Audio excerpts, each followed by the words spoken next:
The Grand Assembly Hall of Station Zenith was an architectural marvel designed to make every species feel equally insignificant. The ceiling was a transparent dome of hyperglass, exposing the slow, terrifying rotation of the galaxy outside, while the floor was a polished mirror of black obsidian that seemed to swallow the light. Delegates from 42 recognized systems sat in tiered concentric circles, their breathing apparatuses hissing and clicking in a discordant rhythm that sounded less like diplomacy and more like a dying engine. The air was kept at a frigid 12 degrees to accommodate the reptilian high caste of the Krell Empire, forcing the human delegation to wear heavy thermal coats over their dress uniforms. It was a subtle power move, one of 1,000 petty insults the Terran representatives had endured since being granted probationary status in the Galactic Conclave 10 years ago. Commander Jack Rourke adjusted the collar of his coat and suppressed a shiver that had nothing to do with the cold. He hated Zenith. He hated the smell of ozone and filtered recycled air, and he hated the way the alien dignitaries looked at humans, like they were dangerous pets that had not yet been fully housebroken. Jack was 40 years old, though the jagged scar running from his left temple to his jawline made him look older. He had spent half his life fighting in the border skirmishes, wars that the Conclave claimed did not exist, and the other half reading history books that the Conclave claimed were exaggerated. The murmuring in the hall died instantly as the heavy doors at the podium level slid open. Saren Voss walked onto the central dais.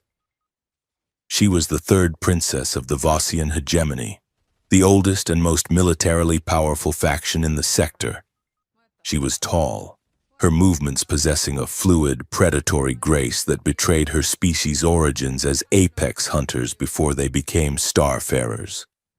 Her skin was the color of moonlight on snow, and her eyes were solid pools of violet, unblinking and unreadable. She wore the ceremonial white armor of a diplomat, but everyone in the room knew the Vossian philosophy. Diplomacy was just war by quieter means. Saren did not look at her notes. She did not look at the cameras floating silently above the dais. She looked directly at the human delegation.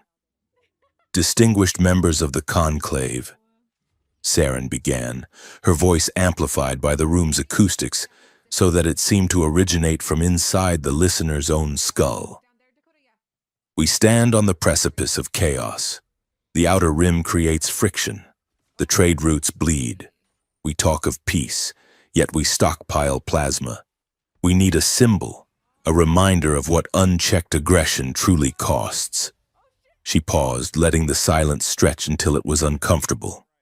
I have studied the history of the Terran people, she continued.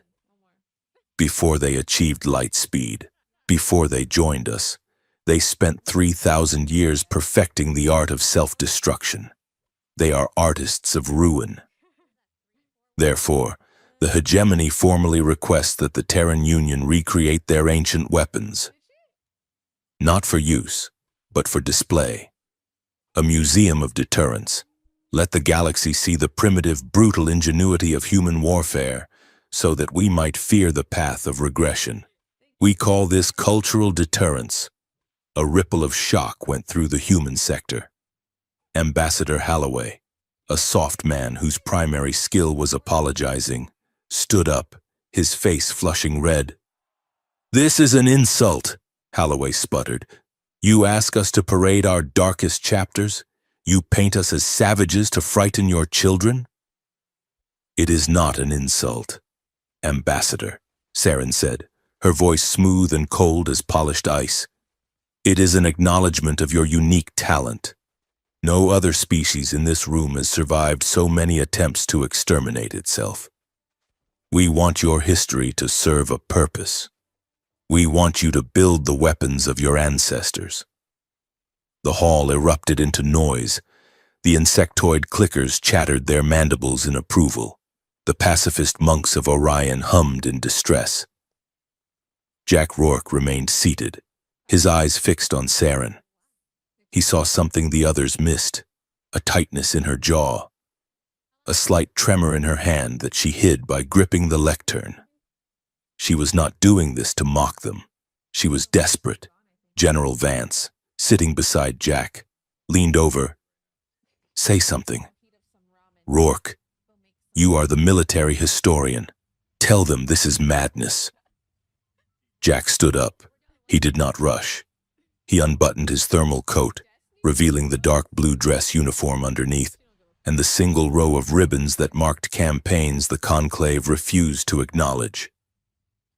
The room fell silent again, curious to see what the human soldier would say. Jack looked up at the dais, locking eyes with the alien princess. Jack's voice was rough, like gravel grinding under a boot. He did not use the diplomatic microphone. He projected his voice with the practiced baritone of a field commander. "Your Highness," Jack said, "you want us to rebuild our old nightmares. You want the things we buried in the dirt and swore never to touch again. You think a museum will scare the galaxy into behaving? It is a theory of psychological containment," Saren replied, meeting his gaze. Jack nodded slowly. He stepped out from the human enclosure and walked toward the center of the floor. "We have a lot of history, Princess. We have sticks and stones. We have mustard gas. We have atomic fire. We have biological agents that turn lungs to water. We have kinetic rods that crack tectonic plates. We have algorithms that convince a population to commit suicide." He stopped 10 feet from the dais. The silence in the room was absolute. "Aliens asked humans to recreate ancient weapons," Jack said, his voice dropping to a dangerous whisper that carried to the furthest rows.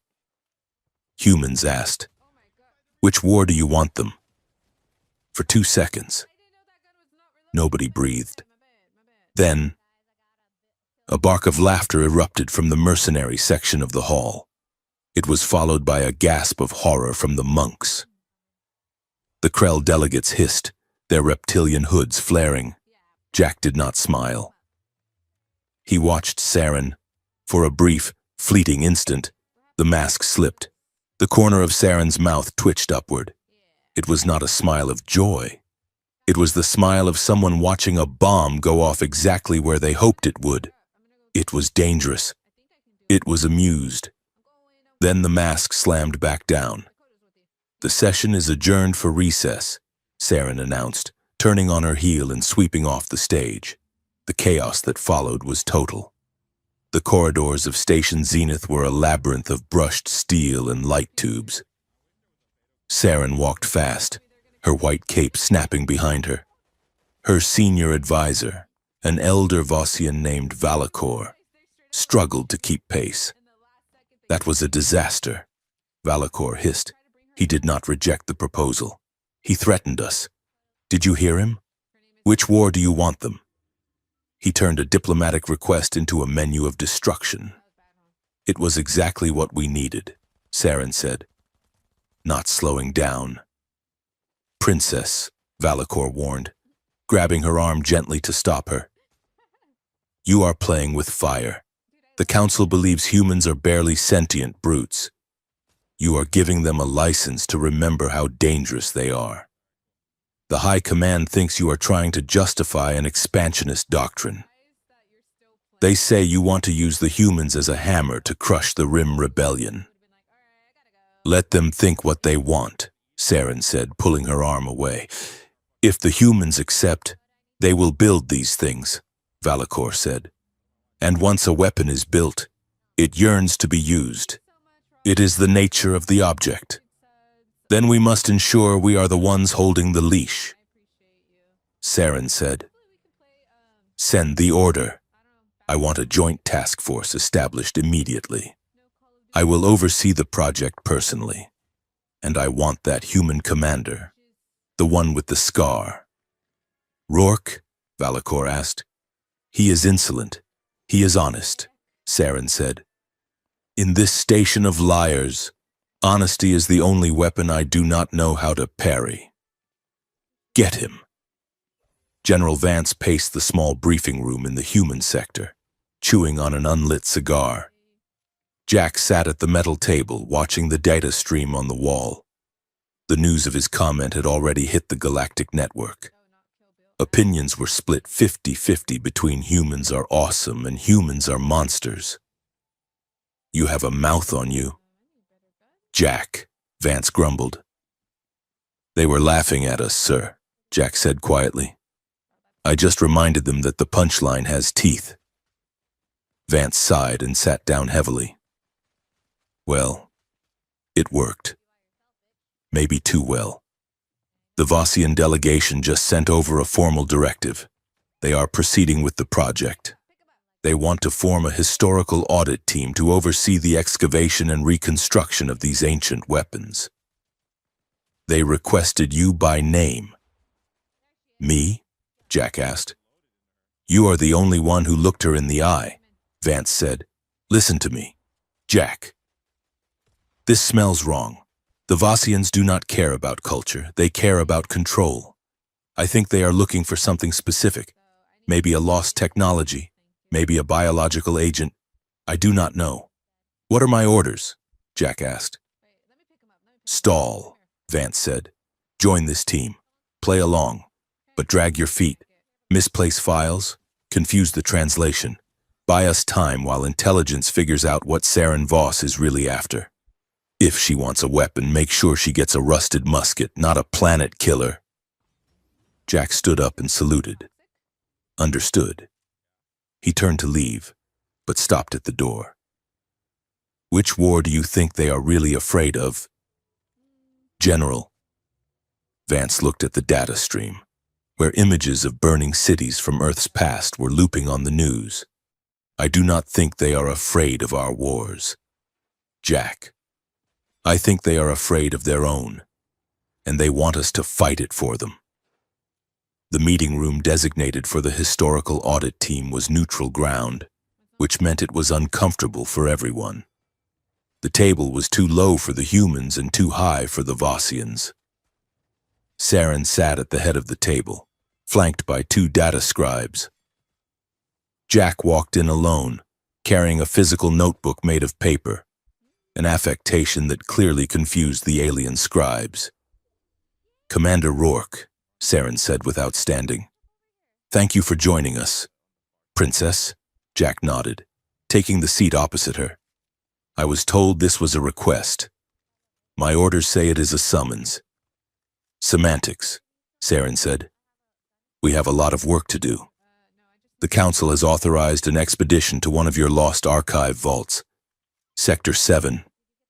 Jack narrowed his eyes. "Sector 7 is a debris field. It is where the remnants of the first colonial fleet drifted after the reactor failure 300 years ago. There is nothing there but ghosts and radiation. Our scanners detect a dormant data core," Saren said. "We believe it contains blueprints for kinetic artillery." "You mean cannons," Jack said. "Big metal tubes that shoot other pieces of metal. Very primitive. Hardly worth your time. It is the principle." "Commander," Saren said. She leaned forward, and for a moment, the political mask thinned again. Her eyes searched his face, lingering on the scar. "Tell me, Commander, how did you get that mark? A plasma burn? A laser graze? A broken bottle?" Jack said flatly. "In a bar fight on Mars. I was 19. Saren blinked. "A bottle? A glass container for liquid?" "We were arguing about a girl," Jack said. "It was not a glorious battle. Princess, it was stupid, messy, and it hurt. That is usually what war is. It is not an opera." Saren stared at him. The air between them seemed to charge with static. She was poised, brilliant, and terrifyingly beautiful in a way that made Jack's teeth ache. He was tired, rough-edged, and refusing to be impressed. It was a chemical reaction waiting for a catalyst. "I believe," Saren said softly, "that you and I will have a very difficult partnership." "I believe you are right," Jack replied. The door slid open, breaking the tension. A junior Vossian aide named Kyle entered, holding a large golden object with extreme caution. He wore protective gloves. "Your Highness," Kale announced breathlessly, "we have retrieved the first artifact from the human embassy storage, a ceremonial bludgeon. The inscription suggests it was used to execute prisoners in a public ritual." Jack looked at the object. It was a wooden bat, lacquered and polished, mounted on a gold base. A small brass plaque on the bottom read, "Louisville Slugger, 1998 Regional MVP." Saren looked at the bat with grave seriousness. "The balance is exquisite. It is clearly designed to crush skulls with maximum efficiency." "What do the humans call this instrument of death?" Jack rubbed his forehead, fighting back a laugh that would probably cause an interspecies incident. "It is a baseball bat," Jack said. "Baseball," Saren repeated, testing the word. "A military code? It is a game," Jack said. "You hit a ball with it, then you run in a circle." Saren looked at the bat, then at Jack. She looked skeptical. "You run in a circle? To escape the executioner? To score a point?" Jack said. Kale, the aide, looked disappointed. He lowered the bat. "It is not a weapon? Anything is a weapon if you swing it hard enough," Jack said. "But primarily, no. It is for sport." Saren gestured for Kale to remove the object. "A game," she murmured, looking at Jack with renewed interest. "You simulate violence for leisure. That is even more disturbing than I anticipated." "We have coordinates for the vault," Saren said, standing up. "My shuttle is prepared. We leave in 1 hour. I need to clear this with my command," Jack said. "I have already cleared it," Saren said. "Your General Vance has been informed. You are my escort, commander. Try not to hit anyone with a sporting stick." The docking bay was loud and chaotic. Automated loaders were moving crates of supplies onto the Valkyrie, Saren's personal diplomatic cruiser. The ship was a sleek, silver dart, devoid of the blocky utilitarian aesthetics of human vessels. Jack walked beside Saren as they approached the ramp. The air in the bay was thick with steam venting from the coolant pipes. "You do not trust me, Commander," Saren said, not looking at him. "I do not know you," Jack said, "and in my experience, people who ask for weapons usually plan to use them." "I plan to prevent a war," Saren said. "Sometimes you must show the wolf the fire to keep it from the village, or you burn the village down by mistake," Jack said. They reached the base of the ramp. A small crowd of dock workers and maintenance drones were moving around them. Jack's eyes scanned the perimeter. It was a reflex. Old habits. Check the corners. Check the shadows. He saw the glint on the catwalk 3 levels up. It was not a light reflection. It was a lens flare. Jack did not think. He did not analyze. He moved. "Down!" Jack roared.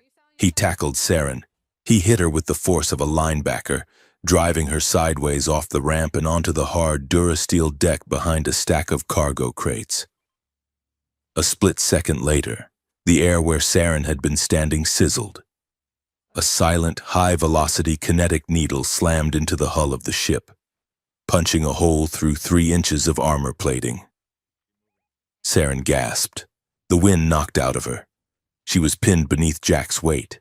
His heavy coat was rough against her silk robes. She could feel the heat of his body, the rapid hammer beat of his heart against hers. "Stay down," Jack hissed into her ear. He drew his service pistol, a blocky, kinetic slug thrower that looked archaic compared to the alien tech around them, and aimed it at the catwalks. "Security!" Jack shouted. "Sniper! Sector 4! High rise!" Alarms began to blare. Security drones swarmed from the ceiling vents, buzzing toward the upper levels. Jack looked down at Saren. Her face was inches from his. Her violet eyes were wide, the pupils dilated. For the first time, She looked entirely human in her shock. "Are you hit?" Jack asked. Saren shook her head. "No. You moved very fast. Reflex," Jack grunted. He rolled off her but kept his body positioned between her and the open bay, shielding her. He offered her a hand. Saren stared at his hand for a moment. Her advisors had told her humans were germ-ridden and clumsy. This man had just saved her life with a precision that bordered on precognition. She took his hand. His grip was calloused and warm. He pulled her up. "We need to get you to a secure bunker," Jack said, scanning the bay. That was a professional shot. Kinetic needle, no sound, no heat signature. That was not a random crazy. That was a hit. "The request," Saren whispered. She brushed dust from her white robes. "The request has upset the balance. Someone does not want us to find those weapons. All the more reason to cancel the trip," Jack said. "No," Saren said. Her voice hardened. The shock vanished, replaced by a cold, regal anger. "No." Jack looked at her. "Someone just tried to put a needle through your heart. Princess. And if we stop now, they win," Saren said. She smoothed her hair, though her hands were trembling slightly. "If we hide, we prove that the Council is ruled by fear. We leave now, immediately." "You are insane," Jack said. "I am a diplomat," Saren corrected. "And I will not be silenced by a sniper in the rafters. Get on the ship, Commander. Or are you afraid?" Jack looked at the hole in the ship's hull. He looked at the catwalk where the assassin had been. Then he looked at Saren. She was terrified. He could see it in the pulse beating in her neck. But she was standing her ground. He holstered his pistol. "After you, Your Highness," Jack said. As they walked up the ramp, the doors sealing behind them, Jack realized two things. First, Saren Voss was much tougher than she looked. Second, he was in way over his head. The Valkyrie broke orbit, leaving Station Zenith behind. In the private observation lounge, Saren stood by the viewport, watching the stars stretch into lines of light. She touched her chest, right where the needle would have struck. She had always been taught that humans were impulsive savages, creatures of instinct. But when Jack Rourke had tackled her, it wasn't savagery. It was protection. She turned to look at the door where Jack was standing guard. "Which war do you want them?" he had asked. Saren realized with a sinking feeling that she didn't know the answer. But as the ship vanished into hyperspace, she knew one thing for certain. She was about to find out. And she was beginning to suspect that inside her own sophisticated, enlightened empire, she was far more vulnerable than she was standing next to the human with the scar and the ancient pistol. Jack watched her from the doorway. He didn't trust her. He didn't like her politics. But he had felt her heartbeat when they were on the ground. It was fast. It was alive. He checked his weapon. 1 hour to the coordinates, Jack said. "Get some rest. You are going to need it." Saren nodded. "Thank you, Jack." She didn't use his rank. Jack didn't correct her. The ship hurtled into the dark, carrying a princess who wanted to save the galaxy and a soldier who knew it wasn't worth saving, toward a vault that held the memories of 1,000 dead wars. The Valkyrie dropped out of hyperspace and shuddered as it hit the gravity well of the relic station. On the bridge, the Vossian crew fell silent, staring at the main viewport. Even Saren Voss, who had seen the pleasure spires of the core worlds and the burning nebulae of the outer rim, felt a cold knot tighten in her stomach. The station did not look like a building. It looked like a wound in the void. It was a chaotic, jagged mass of fused metal, constructed from the broken hulls of a dozen different human fleets. Starships that had been destroyed centuries ago had been dragged together and welded into a drifting hive. The skeletal ribs of a dreadnought poked out from the side of a colony transport. Engine nacelles were repurposed as living quarters. It was a cathedral of scrap, drifting in the silence of deep space, lit only by the pale, sickly light of a dying dwarf star nearby. "It is ugly," Cale whispered, his voice trembling slightly. "It is history." Jack Rourke said.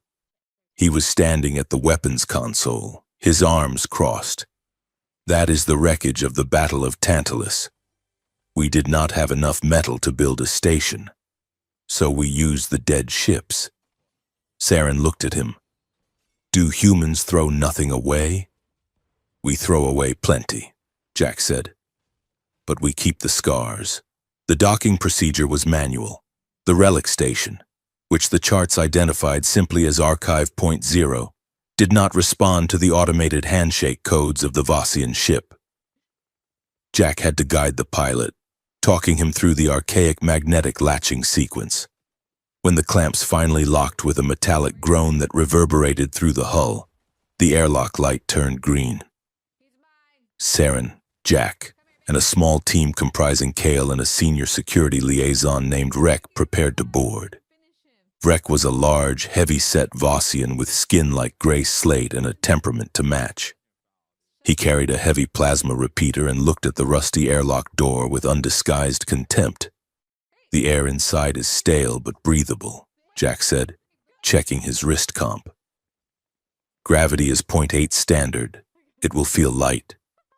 Watch your step. The floor plating is uneven." The airlock hissed open, releasing a puff of ancient recycled oxygen that smelled of copper, oil, and old dust. The corridor beyond was dark, illuminated only by flickering yellow emergency strips. Saren stepped through, her white boots striking the grimy metal deck. She felt the ghost of 1,000 years press against her.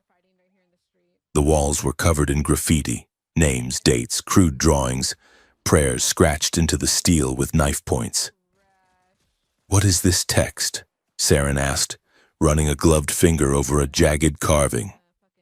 "Roll call," Jack said. "Survivors would carve the names of the dead, so they wouldn't be forgotten." Saren withdrew her hand. In the Vossian hegemony, death was sanitized, bodies were atomized, and digital records were archived in the Great Cloud. There was no physical debris. This raw, tactile remembrance felt primitive and overwhelming. They moved deeper into the station. The silence was heavy, broken only by the hum of their environmental suits and the distant groaning of the station's superstructure. They passed rooms filled with rows of empty cryopods, looking like glass coffins standing on end. They reached a massive circular blast door at the heart of the complex.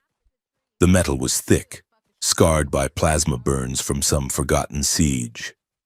Across the center, painted in fading red letters, were the words, "Warline, Earth." Rex stepped forward, raising his weapon. "I will breach the lock. Stand down," Jack ordered sharply. "You fire a plasma round in here, you will trigger the thermal dump and roast us all alive. This is not a bank vault. It is a tomb. It has defenses." Jack approached the control panel. It was a chaotic mess of analog switches and a biometric glass plate. He pulled off his glove. "It reads DNA and pulse rhythm," Jack explained. "It needs a human baseline. Specifically, it needs a human who is calm. If my heart rate is above 80 beats per minute, it assumes I am under duress and vents the atmosphere." Saren watched him. He looked completely relaxed, despite the hostile alien team standing behind him and the weight of the mission pressing on his shoulders. He placed his hand on the glass. "Access requested," Jack said. "Commander Jack Rourke, Terran Union." The machine hummed. A beam of red light scanned his palm. Pulse steady. A synthesized mechanical voice croaked from a hidden speaker. "Welcome home. Commander." The gears of the door ground together with a sound like tectonic plates shifting. dust rained down from the ceiling as the massive slabs of metal parted. Inside, the archive was not a room of shelves or servers. It was a vast, spherical chamber lined with millions of small, crystalline shards glowing with a faint blue light. In the center of the room was a single console. "This is it," Jack said. "The memory of the war." As they stepped onto the central walkway, the motion sensors triggered the display. Suddenly, the air was filled with ghosts. Holograms flickered into existence all around them.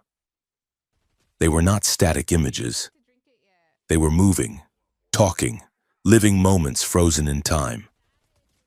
To Saren's left, a soldier with a bandaged head was sitting in the mud, writing a letter on a piece of paper. To her right, a woman in a torn flight suit was holding a helmet, crying silently. Above them, a grainy video played of a city burning, the smoke rising in columns that looked like black fingers grasping for the sky. The sounds hit them next. A cacophony of voices.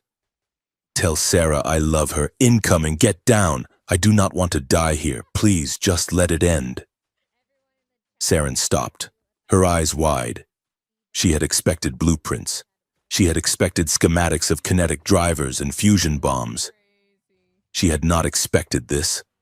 "What is the tactical value of this data?" Vrek asked, his voice cutting through the noise. "It is just noise. Emotional debris. It is the cost," Jack said. He walked through a hologram of a weeping medic. "You wanted ancient weapons. You cannot have the weapon without the wound. We encoded the context into the schematics so that no one could build the gun without seeing what it did to a human body." Saren walked toward a small, distinct hologram near the console. It was a woman sitting in a bunker, rocking a child wrapped in a dirty blanket. The woman was singing. It was a low, mournful melody. "What is she doing?" Saren asked softly. "She is singing a lullaby," Jack said. To drown out the sound of the artillery outside, Saren felt a strange tightness in her throat. In the hegemony, children were raised in communal creches, educated by logic instructors. The concept of a mother singing to shield a child from fear was alien, yet it struck a chord of recognition deep in her biology. "It is inefficient," Saren said, though her voice lacked its usual conviction. "She is wasting oxygen. The singing provides no physical protection. It preserves the mind," Jack said. "That is the part you aliens never understood. You break our cities, but you could never break the story we tell ourselves. That is why we are dangerous. Because we can endure anything if we can turn it into a song or a story." Saren looked at him. The blue light of the holograms reflected in his eyes, making him look younger, less scarred. "You were raised to believe compassion is a strategic weakness," Jack said. "You think feeling pain makes you slow. Pain is a distraction." Saren recited the Vossian Catechism automatically. Empathy clouds judgment. Jack shook his head. "No. Refusing empathy is how empires rot from the inside. If you do not feel the weight of the trigger, you pull it too often. Eventually, you run out of people to shoot, and you start shooting your own." Vrek interrupted them, having reached the central console. He had bypassed the emotional displays and was downloading files onto a data spike. "I have found them," Vrek announced. "Schematics for the Omega-class railgun and the atmospheric incinerator. This is the payload." "Vrek, stop," Jack warned. "You are stripping the metadata. You are taking the gun and leaving the safety manual. I do not need the poetry." "Human," Vrek sneered. "The council needs the specs." He tapped a command on his gauntlet. The holograms around them flickered and distorted as the bandwidth was diverted to the download. The singing woman vanished. The soldier writing the letter dissolved into static. "You are desecrating it," Jack said, stepping forward. "I am completing the mission," Vrek said. He placed his hand on his sidearm. Back away, Commander, or I will demonstrate the efficiency of Vossian weaponry. Jack did not back away. He shifted his weight, ready to move. The air in the chamber grew electric with tension. Officer Rek. Saren's voice rang out. It was not the soft voice she had used a moment ago. It was the voice of the third princess, cold and sharp as a diamond.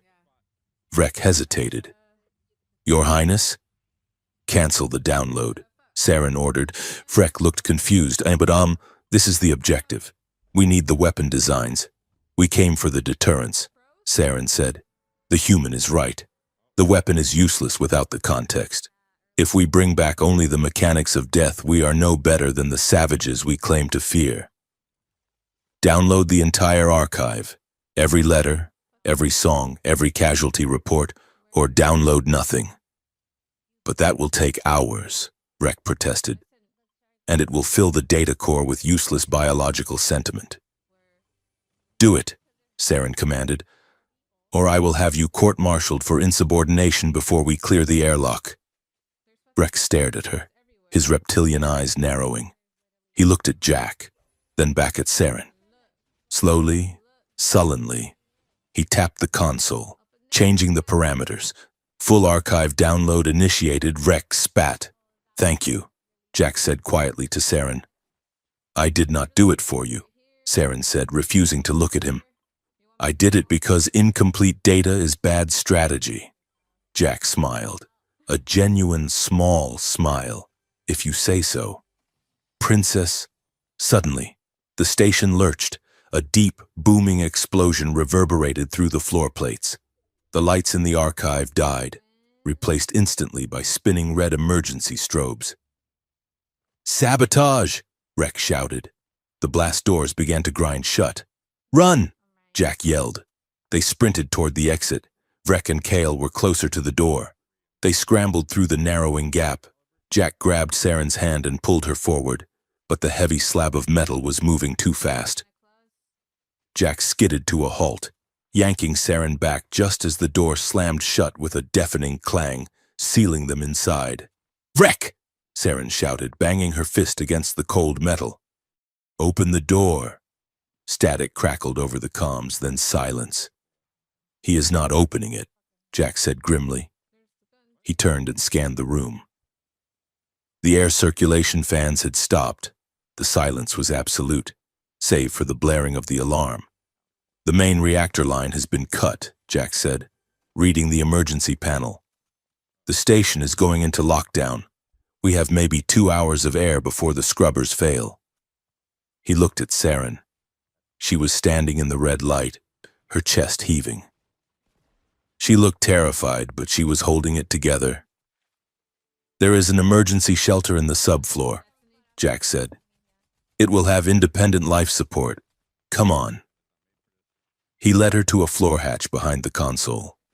He wrenched the manual release wheel, his muscles straining against the rusted mechanism. With a groan of metal, it gave way. They dropped down a ladder into a cramped, reinforced box no larger than a cargo container. Jack sealed the hatch above them. The silence here was intimate. The shelter was lit by a single dim bioluminescent strip. It was cold, but the air was fresher. They sat on the floor, backs against the wall, their shoulders touching. The adrenaline was starting to fade, leaving behind a shaky, raw intensity. Rek set that charge, Jack said. It was not an accident. My own security officer? Saren asked, staring at the opposite wall. Why? Because you went off script, Jack said. You started listening to the enemy. You started seeing us as people, not tools. That makes you dangerous to the Council. Saren closed her eyes. She pulled her knees to her chest, wrapping her white robes around herself. I was raised to be a weapon. Jack, she whispered. My father, the Emperor, told me that a diplomat is just a dagger wrapped in silk. I have never been allowed to be soft. Jack turned his head to look at her. In the dim light, she looked stripped of her armor. Softness is not weakness, Jack said. It takes a hell of a lot more courage to be kind than it does to be cruel. He reached out and took her hand. This time, she did not pull away. Her skin was cool, her fingers long and elegant. Saren looked at him. Her gaze dropped to his mouth, then back to his eyes. The space between them seemed to shrink. The air felt thick, charged with the scent of ozone and their own proximity. "Jack," Saren said, her voice barely audible. She leaned in. It wasn't a conscious decision, it was gravity. Jack didn't move away. He leaned forward to meet her. He could see the flecks of gold in her violet eyes. He could feel the warmth of her breath. His hand tightened on hers. He wanted to kiss her. He wanted to forget the politics, the aliens, the history, and just be a man with a woman in the dark. He wanted to bridge the gap between their species with something other than words. Their lips were millimeters apart. He could feel the static electricity jumping between them. Then, the shelter's console beeped. Jack froze. He pulled back just an inch, his eyes still locked on hers. That sounded like a diagnostic report, Jack murmured, his voice rough. Saren let out a shaky breath. She nodded, pulling her hand away slowly, though her eyes lingered on his face with a look of pure, terrified hunger. "Check it," she whispered. Jack moved to the small screen on the wall. He punched in a command. "It is the blast analysis," Jack said. The sensors picked up the chemical signature of the explosive used on the reactor. He stared at the screen, his face hardening. "It is not a standard demolition charge," Jack said. "It is unstable dark matter residue." Saren stiffened. "Dark matter. That is restricted military tech. Only the Imperial Security Bureau has access to that." "So it wasn't just wreck," Jack said, looking back at her. "This goes all the way to the top. Your own government is trying to bury this mission. They do not want these weapons found. Or maybe they do, but they want to be the only ones who find them." Saren stood up. The romantic tension had not vanished, but it had been transmuted into a cold, sharp rage. "They tried to kill me," she said. "My own people. They are trying to start a war," Jack said, "and they are using us as the spark. If we die here, they will blame the humans. They will say the savage Terrans killed the beloved princess in a trap. It gives them the perfect excuse to invade." Saren looked at the hatch above them. "We cannot let them win," she said. "We need to get out of here," Jack said. "And we cannot go back to the Valkyrie. Vrek will be waiting to finish the job." "Where do we go?" Saren asked. Jack tapped the screen. "There is a secondary airlock in the maintenance sector. There is an old heavy lifter shuttle docked there. It is ugly and slow, but it has a localized hyperdrive." "And then?" Saren asked. "We cannot go to Zenith. We cannot go to Earth. We are fugitives." Jack looked at her. "There is one place," he said. "A place that is not on any map. A place erased from history." He keyed a code into the console, bringing up a star chart. He pointed to a blank sector of space. "The moon of Kairos," Jack said. "Kairos?" Saren frowned. "That is a myth. The stories say it was a mining colony that collapsed. The stories are a lie," Jack said. "Kairos was a battlefield. It was where the first contact between humans and the outer species really happened. It was a massacre. And there is a sect of historians who live there. They keep the truth that the Council tried to burn. If we go there, there is no turning back," Saren said. "We will be branded traitors." "We are already traitors," Jack said. "We might as well be traitors with the truth." He looked at her, offering her a choice. "Are you with me, princess? Or do you want to wait here for the air to run out?" Saren looked at the man who had challenged her in the Great Hall, the man who had tackled her on the tarmac. the man who had almost kissed her in the dark. She realized that for the first time in her life, she was making a choice that was entirely her own. "Open the hatch." "Jack," she said, "I want to see this moon." Jack grinned. It was a sharp, dangerous grin. "Hold on tight," he said. "We have to blow the hatch manually. It is going to get loud." Getting to the heavy lifter was a nightmare of crawling through ventilation shafts and dodging automated repair drones that had gone rogue in the power surge. The station was dying around them, groaning as the structural integrity fields failed. When they reached the maintenance bay, the shuttle, a brick-shaped hauler named the Mule, was covered in dust. Jack hot-wired the ignition while Saren manually uncoupled the fuel hoses. They launched just as the archive section of the station buckled and imploded, collapsing in on itself in a silent crushing of metal. As the Mule limped away from the wreckage, Rex's ship, the Valkyrie, appeared on the sensors. It turned to pursue. "They are locking weapons," Saren said from the co-pilot seat. "They are too fast for us," Jack said. "We cannot outrun them. Then we have to outthink them," Saren said. She reached over to the comms panel. "Open a channel. Broad frequency." Jack flipped the switch. "You are on. This is Princess Saren Voss," she broadcasted, her voice steady. "To the commander of the Valkyrie, you have attempted to assassinate a member of the royal house. I have encrypted the sensor logs of your treachery and set them to burst transmit to every news outlet in the quadrant if this ship is destroyed." There was a long silence. The Valkyrie stopped its pursuit. "It is a bluff," Jack whispered. "We do not have the transmitter power to reach the network from here." "He does not know that," Saren whispered back. The Valkyrie held position. Rek was a bureaucrat. He would not risk a public scandal without direct orders. Jack punched the hyperdrive coordinates. "Punching it," Jack said. The stars stretched into lines. The ruined station vanished. They were alone in the jump stream. The cockpit was small, smelling of old coffee and grease. Saren let out a long breath and slumped back in her seat. She looked at Jack. "You are a good liar," Jack said. "I learned from the best," Saren replied. She looked down at her hands. They were shaking again. Jack reached over and covered her hand with his. He didn't say anything about strategy or war.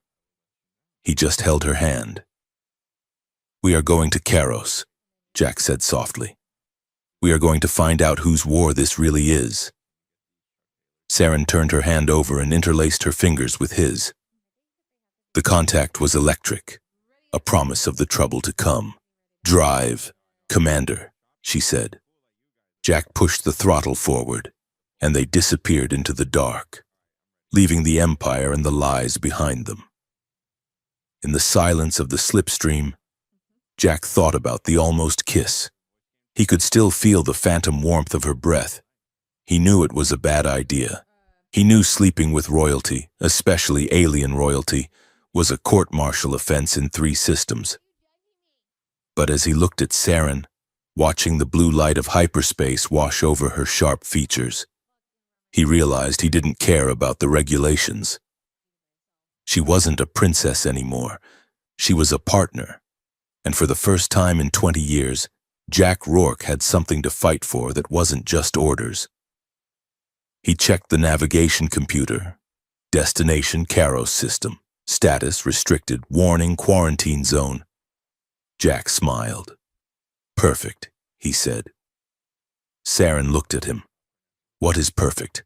"We are going to the one place in the galaxy where nobody wants to look," Jack said.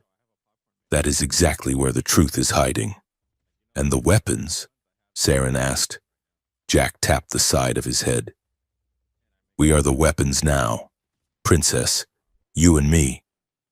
The ship rattled as it pushed deeper into the void, carrying 2 fugitives and a digital ghost of a weeping mother, heading toward a graveyard moon to wake up the dead. The hyperspace lanes between Sector 4 and the Outer Rim were not empty black voids. They were crowded, neon-lit highways of commerce, choked with heavy freighters, luxury liners, and patrol frigates scanning for contraband.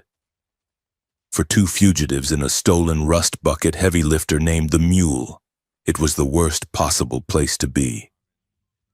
Jack Rourke sat in the pilot's seat, his eyes scanning the proximity sensors. He had disabled the transponder, but that only made them invisible to the automated beacons, to the visual scanners of the passing patrols. They were a sitting duck. "We need fuel," Jack said, rubbing the grit from his eyes. "The containment field on the starboard engine is leaking. If we try to jump to Karos without stabilizing it, we will atomize halfway there." Saren Voss sat in the co-pilot seat.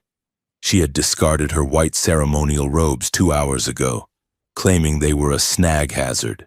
Now, she was wearing a spare set of Jack's mechanic coveralls. They were 3 sizes too big. The sleeves were rolled up in thick cuffs, and the waist was cinched tight with a piece of cargo strapping. She looked ridiculous. She also looked terrifyingly focused. "There is a refueling depot in the asteroid belt ahead," Saren said, pointing to the star chart. "Station 9. It is a neutral commerce hub. It is also crawling with bounty hunters and guild spies," Jack countered. "If the princess of the hegemony walks into a truck stop, we are dead in 10 minutes. "Then the princess will not walk in," Saren said. She stood up, the oversized coveralls billowing around her. "We need disguises." Jack looked at her and snorted. "A disguise? You have violet eyes and you stand 6 feet tall with the posture of a statue. You do not exactly blend in with the asteroid miners." "I have studied infiltration theory," Saren said, lifting her chin. "It is about silhouette and demeanor. If I change my silhouette and lower my status, I become invisible." 20 minutes later, Jack was regretting every decision that had led him to this point. They had docked the Mule in a shadowed maintenance bay on the underside of Station 9. The air in the station smelled of fried food, ozone, and unwashed bodies. It was loud, chaotic, and crowded with 1,000 different species. Jack was wearing a hooded poncho made of synthetic wool, a garment usually worn by nomadic moisture farmers. It hid his scar and his military bearing, making him look like just another drifter. Saren, however, was the problem. She had pulled a grease-stained beanie cap low over her forehead to hide her Vossian cranial ridges. She wore high-tinted welding goggles to conceal her violet eyes. The oversized coveralls swamped her figure, but the issue was not the clothes. It was the way she walked. She moved through the crowded bazaar like she owned the floor tiles. Workers instinctively parted for her. She did not slouch. She glided. "You are marching," Jack hissed, grabbing her elbow and pulling her toward a darker alleyway. "Stop marching. You are supposed to be a grease monkey, not a queen inspecting the troops." "I am not marching," Saren hissed back. "I am walking with efficiency." "You are walking like you are about to execute someone," Jack said. "Slouch. Drag your feet a little. Look tired." "I am tired," Saren said. "Then show it," Jack said. "And for the love of history, stop making eye contact with the security drones." They reached the supply counter of a parts shop run by a 4-armed sentient insectoid. The shop was cluttered with engine parts and hydraulic fluid tanks. Jack stepped up to the counter. "I need a magnetic seal for a Class 4 hyperdrive and 40 units of refined fuel." The insectoid clicked its mandibles, its multifaceted eyes scanning Jack. "That is expensive hardware. Drifter, you have credits?" Jack placed a stack of generic trade chips on the counter. It was most of the cash he had in his emergency stash. The insectoid swept the chips into a drawer. Wait here.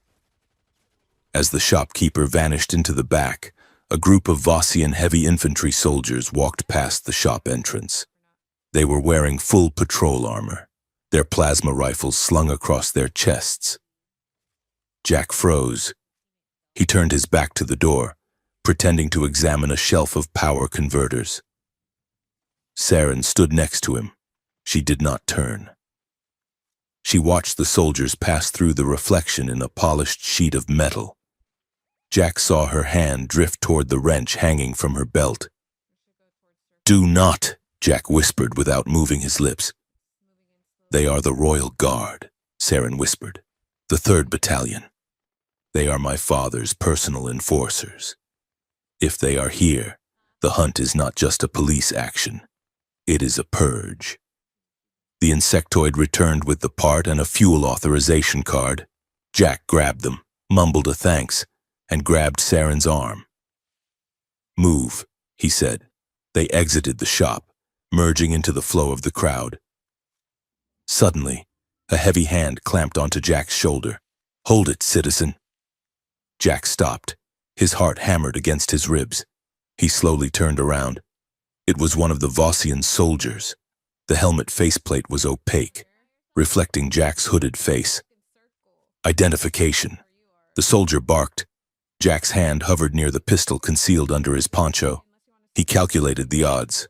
3 soldiers. Close range.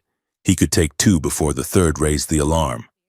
But a firefight in a crowded station meant civilian casualties. "My identification was stolen, officer," Jack said, pitching his voice to sound raspy and pathetic. "I am just a mechanic trying to get to the rim." The soldier tilted his head. "You match the height profile of a fugitive. Remove the hood." Jack tensed. He prepared to draw. Suddenly, Saren stepped between them.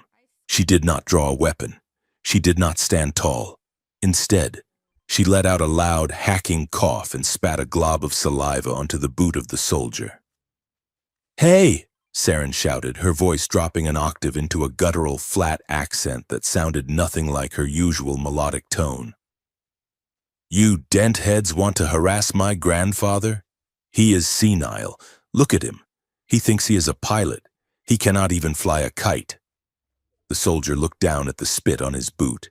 He looked at Saren, who was slouching, scratching her stomach, and looking aggressively unpleasant.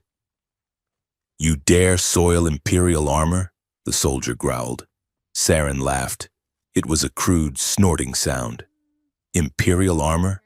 That is surplus plating. I bet you cannot even stop a kinetic slug with that tin can.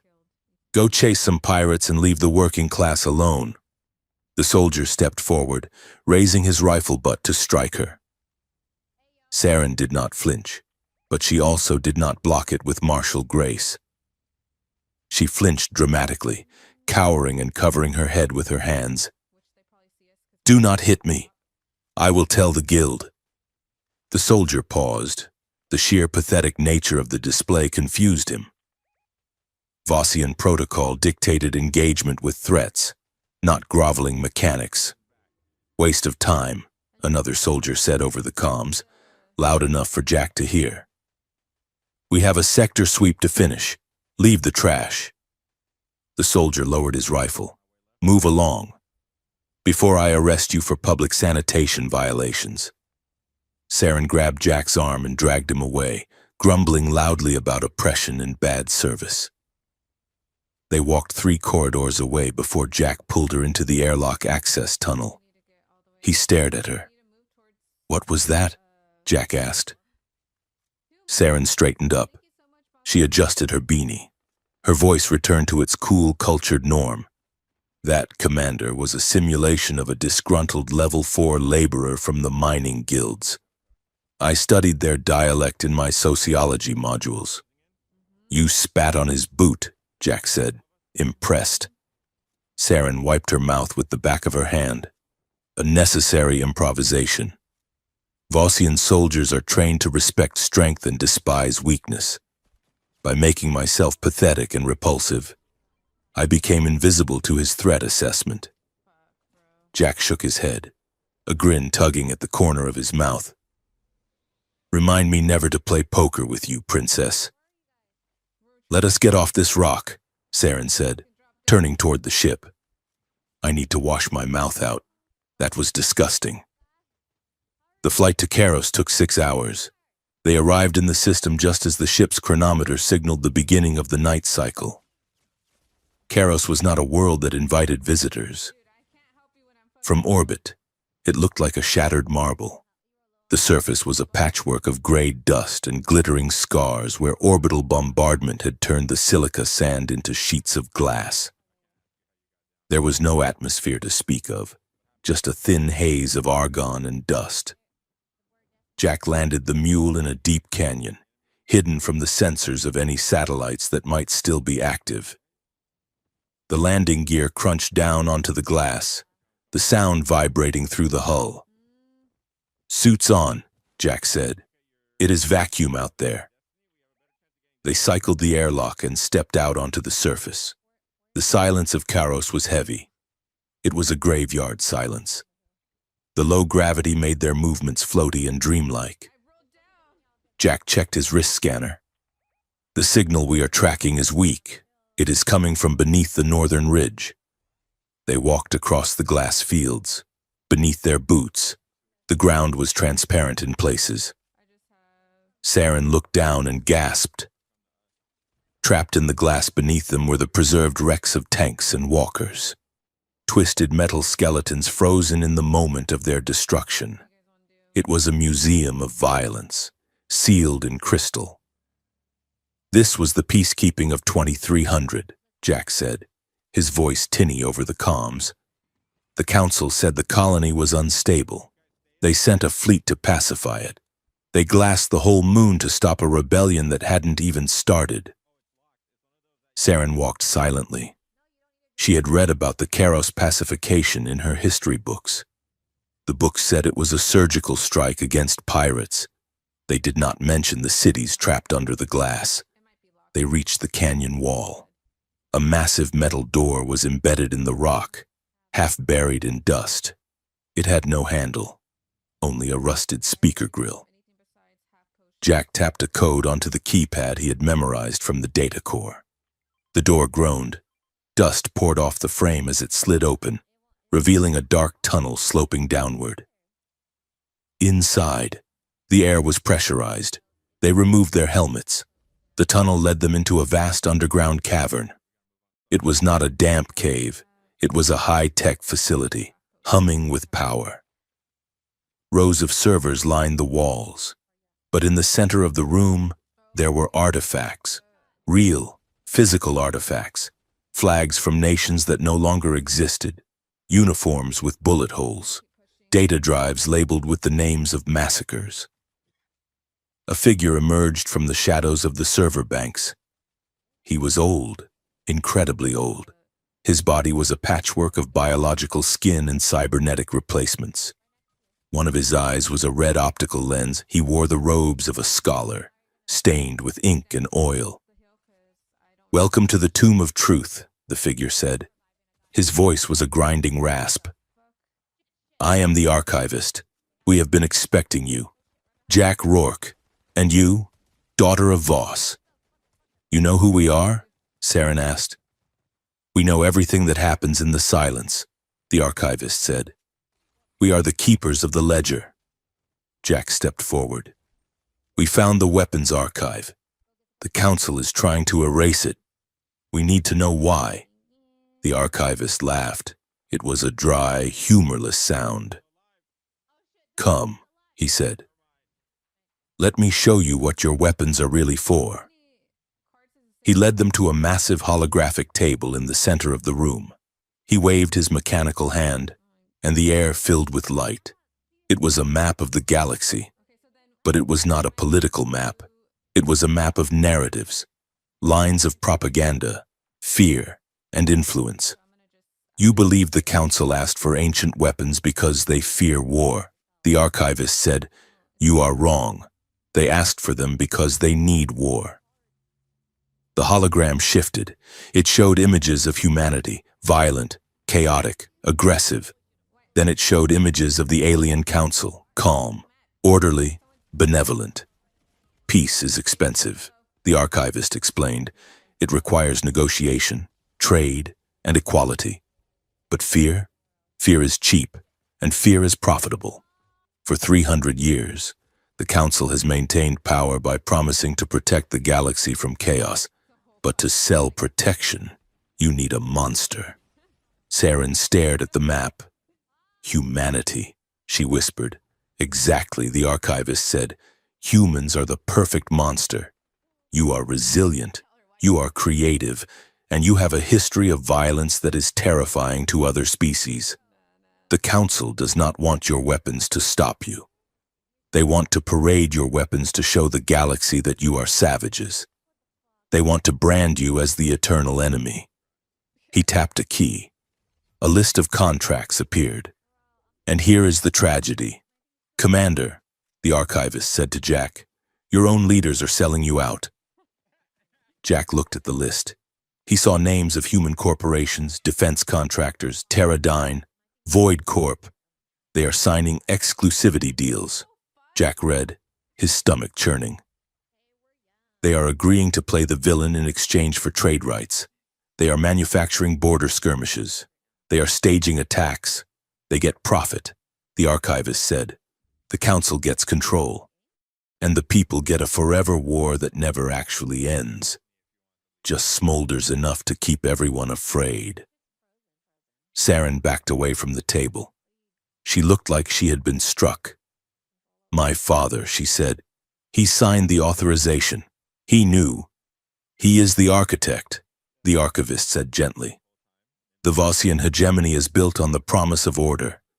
Humanity is the chaos that justifies the order. Saren turned away. She walked to the edge of the room, staring at a display of a rusted Terran assault rifle. Jack watched her. He felt a profound sense of exhaustion. He had spent his whole life fighting for what he thought was survival. Now he knew he was just a prop in a stage play directed by aliens and accountants. The archivist looked at them. The truth is a heavy burden. I will leave you to carry it for a moment. I must prepare the data core. If you are to stop this, you need the full ledger. The old cyborg retreated into the shadows, leaving Jack and Saren alone in the circle of light. The silence stretched between them. Jack walked over to Saren. She was trembling.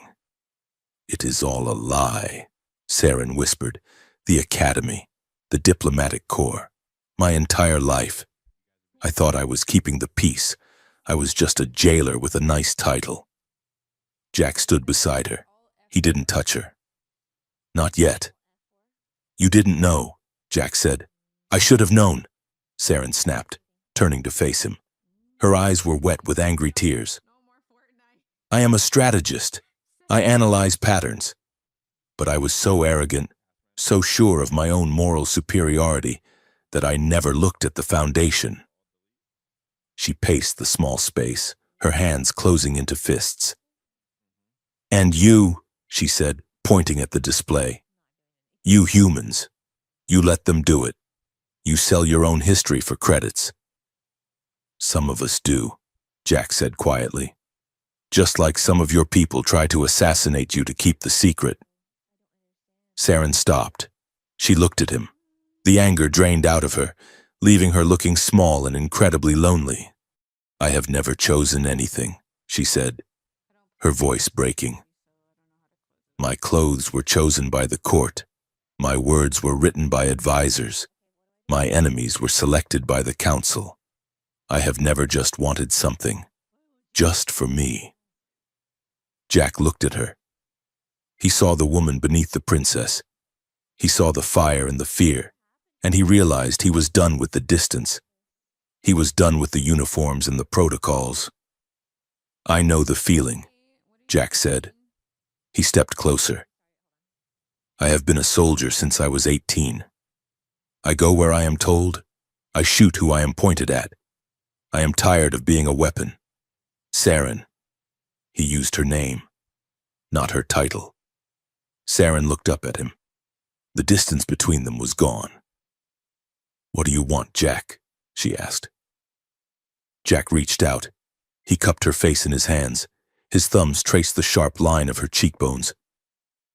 "I want to break the script," he said. Saren leaned into his touch. Her eyes fluttered closed. "Then break it," she whispered. Jack kissed her. It wasn't a gentle, tentative kiss. It was desperate. It was the collision of two people who had been running for too long. Saren made a sound, a low, desperate noise in her throat, and grabbed the lapels of his poncho, pulling him closer. She kissed him back with a fierce, demanding intensity. There was no diplomacy here, and there was no strategy. It was just heat. They stumbled back, hitting the wall of the archive. Jack's hands tangled in her hair, pulling the beanie cap off. Her dark hair cascaded down, framing her face. Saren's hands found the buckles of his tactical vest. She fumbled with them, her breathing ragged. "Wait," Jack murmured against her neck. "No waiting," Saren said, her voice fierce. "No more waiting." She pulled him down onto a pile of canvas dropcloth stacked in the corner. The artifacts of dead wars surrounded them, silent witnesses to a new kind of alliance. The intimacy that followed was not smooth. It was clumsy, frantic, and overwhelmingly real. It was a shedding of skins. Jack stripped away the soldier, the cynic, the commander. Saren stripped away the princess, the diplomat, the symbol. For the first time, they were just two biological entities finding solace in the dark. It was a rebellion. Every touch was a refusal to be the enemies the galaxy wanted them to be. Jack kissed the hollow of her throat, feeling her pulse hammer against his lips. Saren arched against him, her nails digging into his shoulders, anchoring herself to the only solid thing in a universe of lies. It was not just desire, it was a confession. It was a terrifying admission that they needed each other. Later, they lay tangled together under the rough wool of Jack's poncho. The room was quiet again, save for the hum of the servers. Saren rested her head on Jack's chest. She traced the line of the scar on his jaw. "We cannot go back," she said softly. "No," Jack said. He kissed the top of her head. "We can't. They will hunt us," she said. "Let them come," Jack said. As if the universe was listening.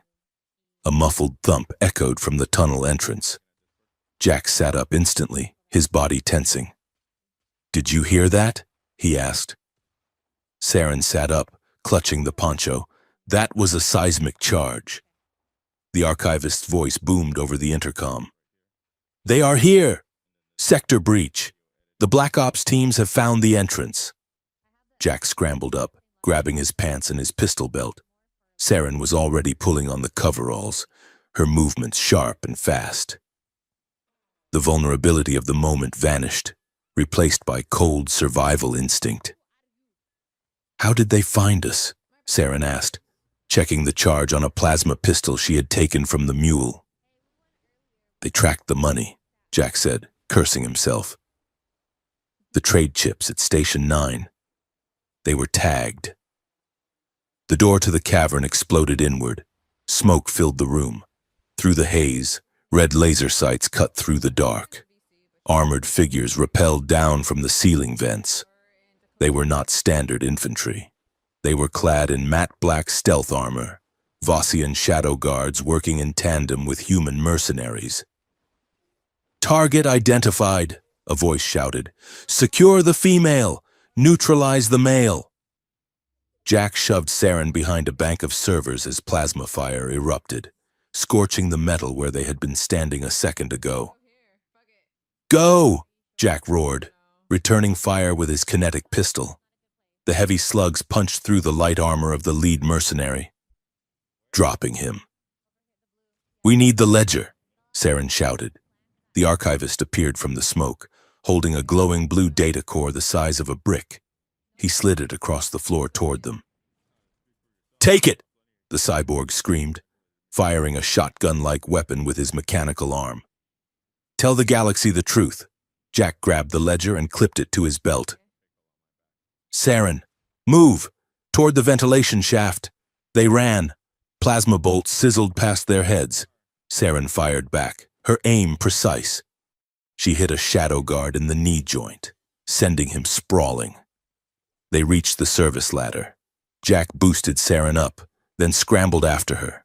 Below them, the archivist was holding the line. He stood in the center of the room, surrounded by the history he had protected. Go, the old cyborg shouted. He triggered a switch on his chest. The entrance tunnel collapsed.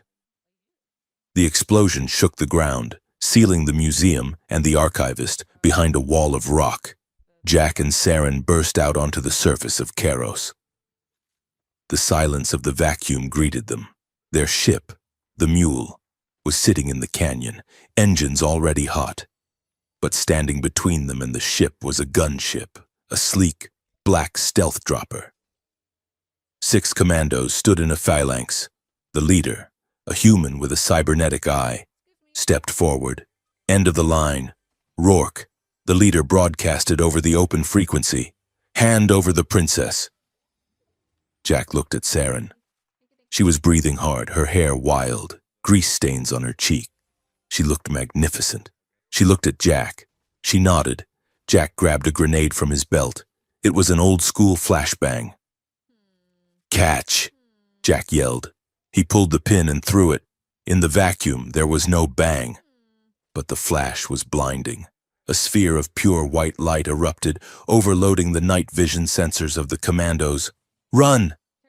They sprinted for the ship. The commandos fired blindly. A laser bolt grazed Jack's shoulder, burning through the poncho. But he didn't stop. They hit the airlock of the Mule. Jack slammed the cycle button.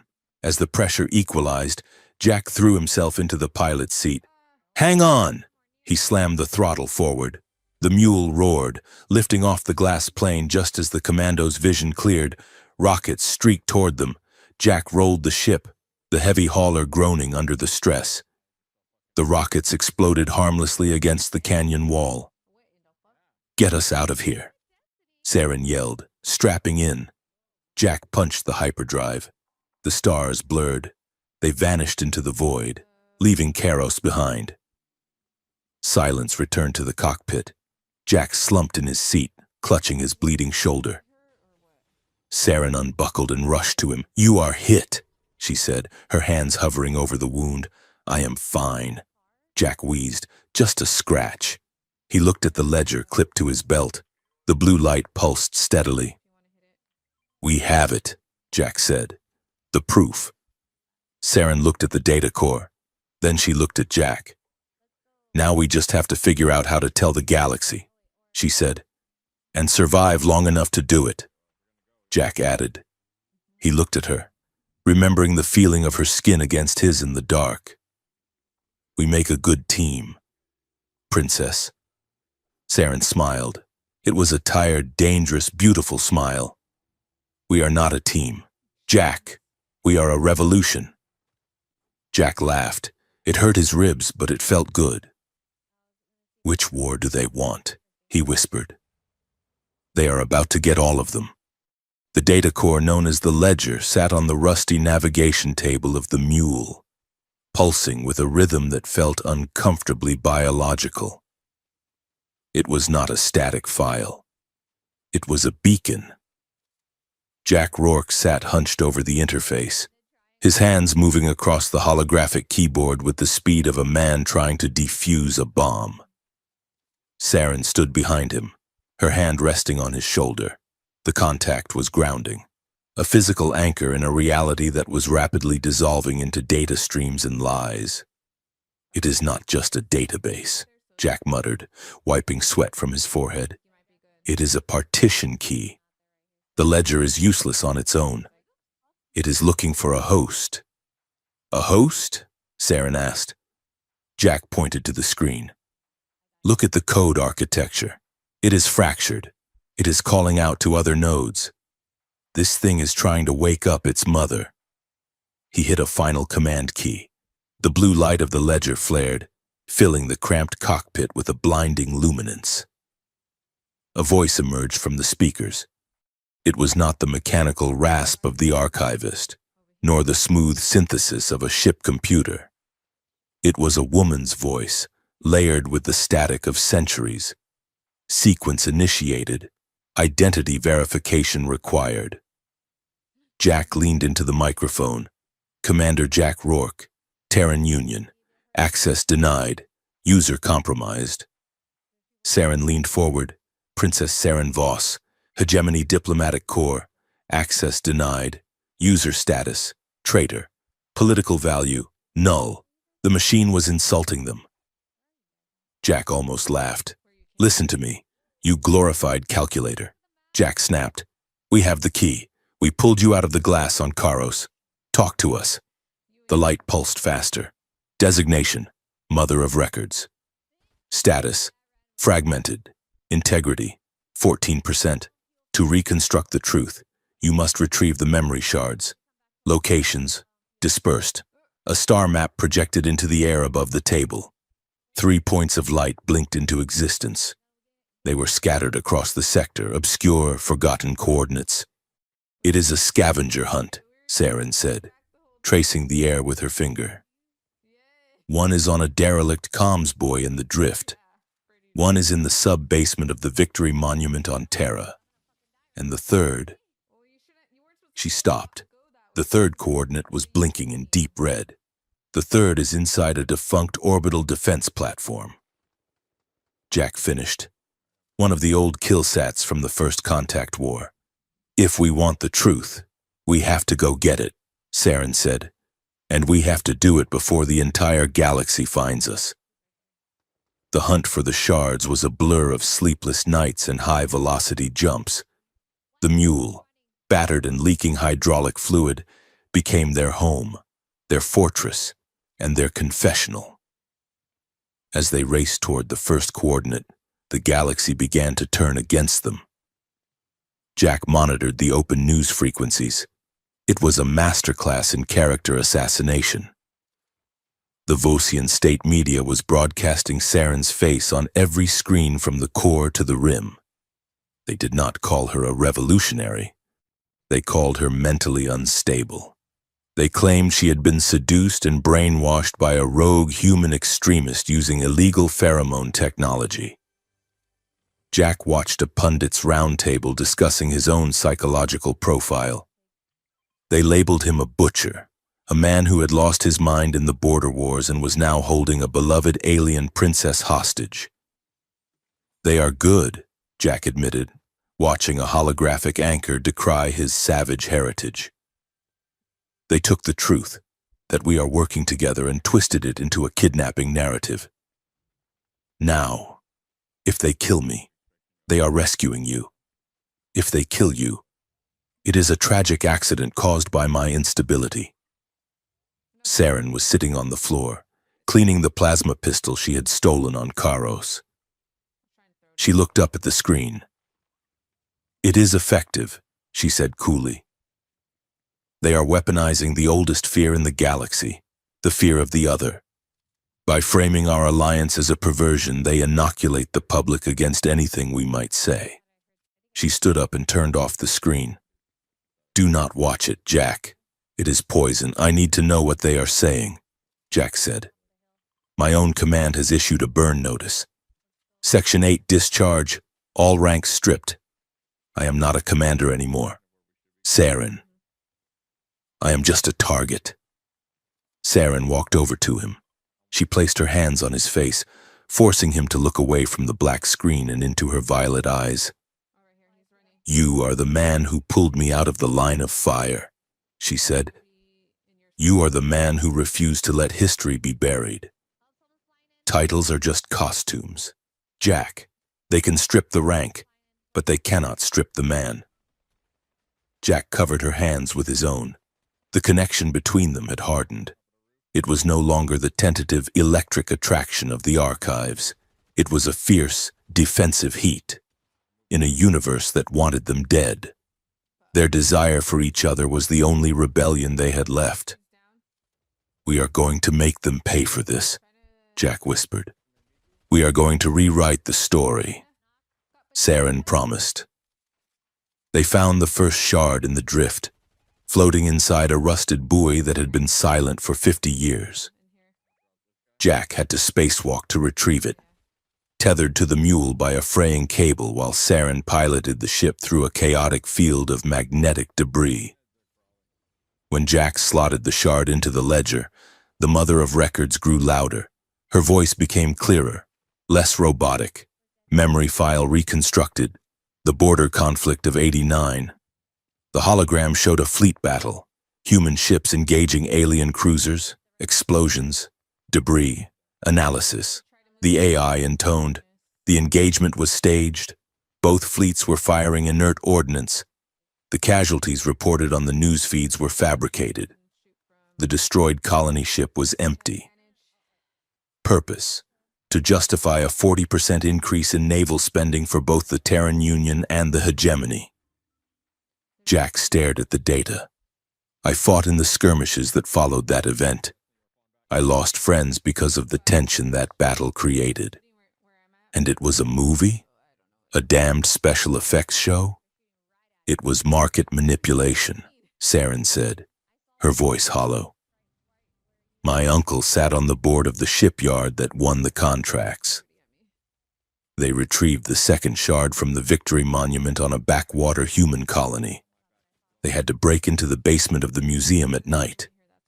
It was less of a heist and more of a desperate scramble. Jack picked the locks while Saren kept watch, disguised as a janitor. When the second shard clicked into place, the AI revealed the darkest secret yet. The Plague of Orion, reported as a biological attack by human extremists. Actual origin, released by Vossian intelligence to suppress a labor strike in the helium mines. Saren leaned against the wall of the ship, looking sick. They killed thousands of their own people, just to break a union? They killed them to keep control, Jack said. And they blamed us to keep the galaxy looking the other way.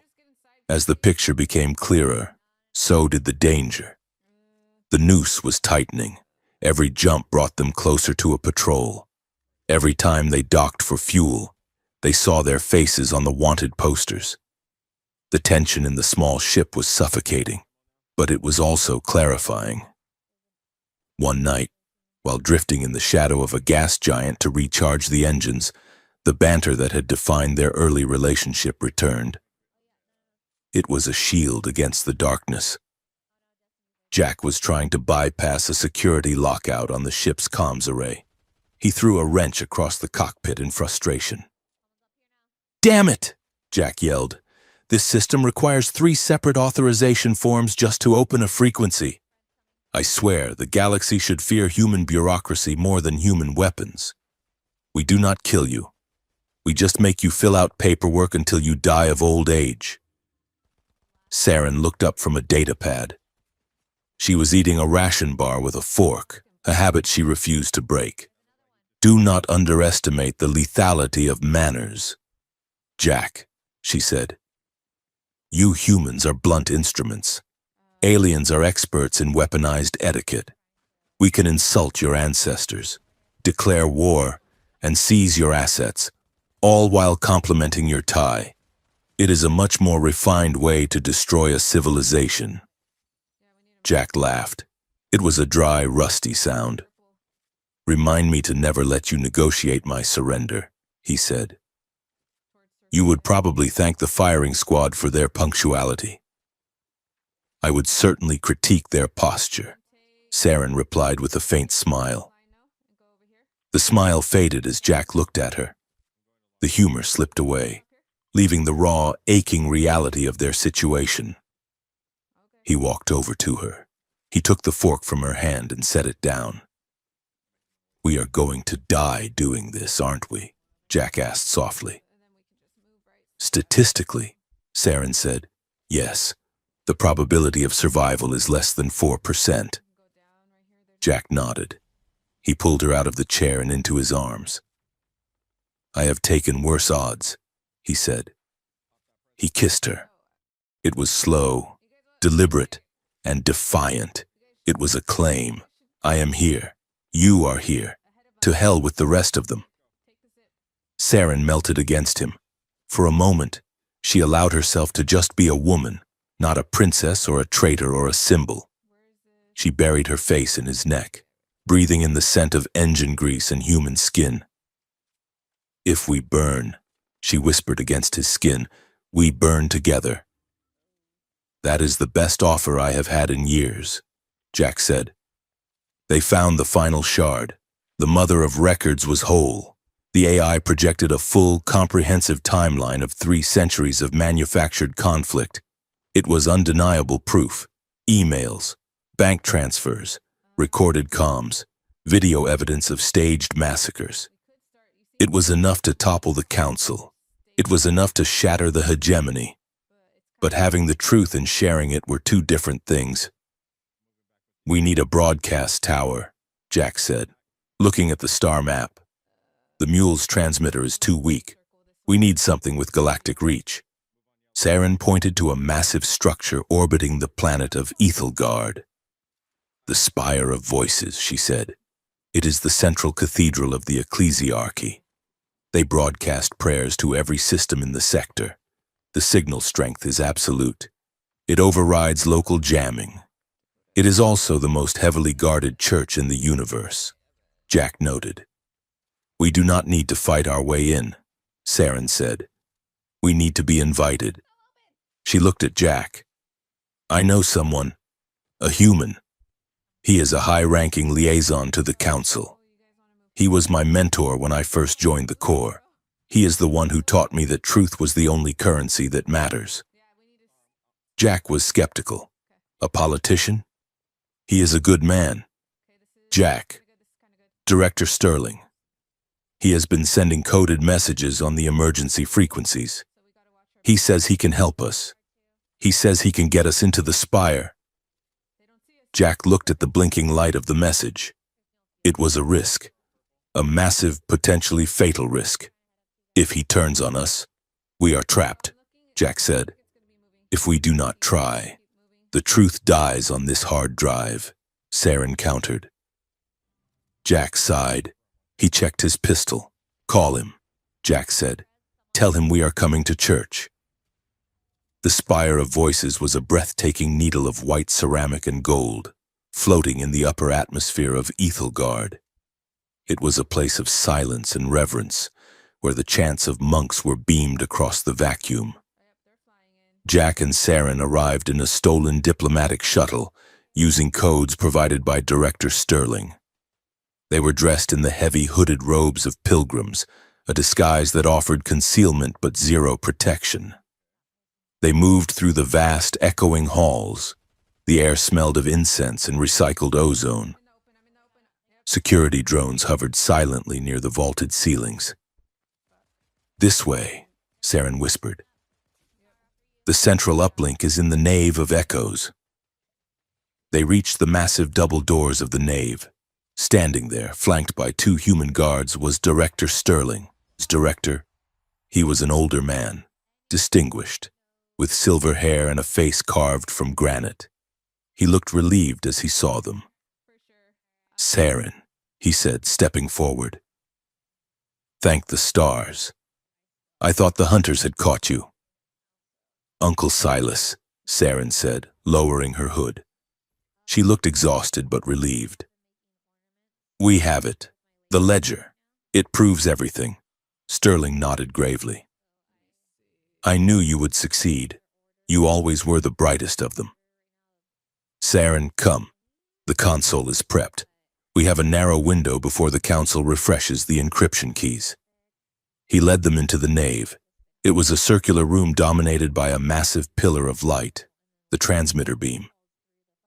Jack stayed a few steps back, his hand under his robes, gripping his pistol. Something felt off. Sterling was too calm. The guards were too still. Sterling gestured to the interface. Plug it in, my dear. Let us end this charade. Saren stepped up to the console. She reached for the data core on her belt. Jack scanned the room. He saw shadows moving in the upper galleries. not monks. Soldiers.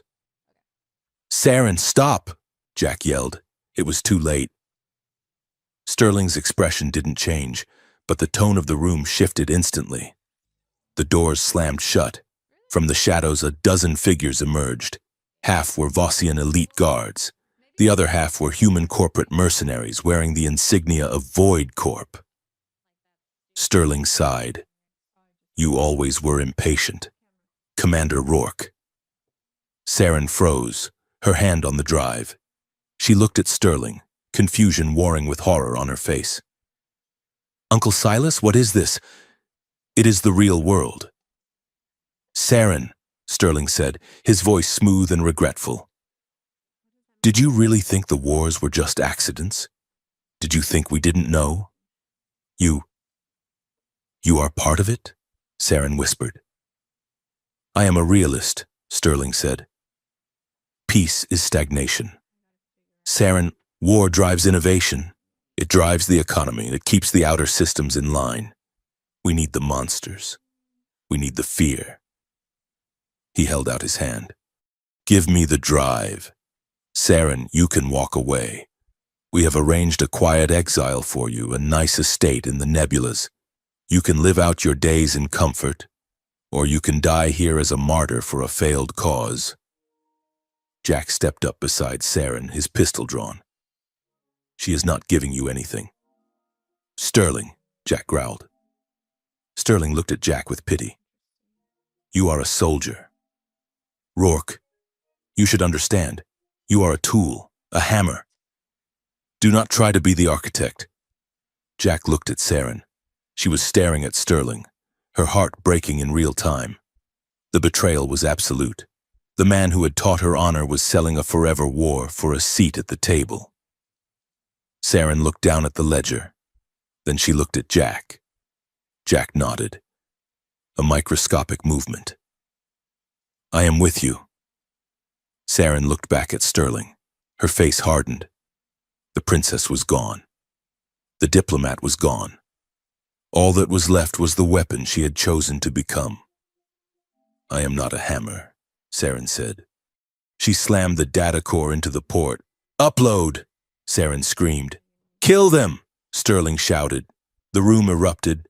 Jack tackled Saren, throwing her behind the heavy Durasteel console just as the air was filled with plasma fire and kinetic slugs.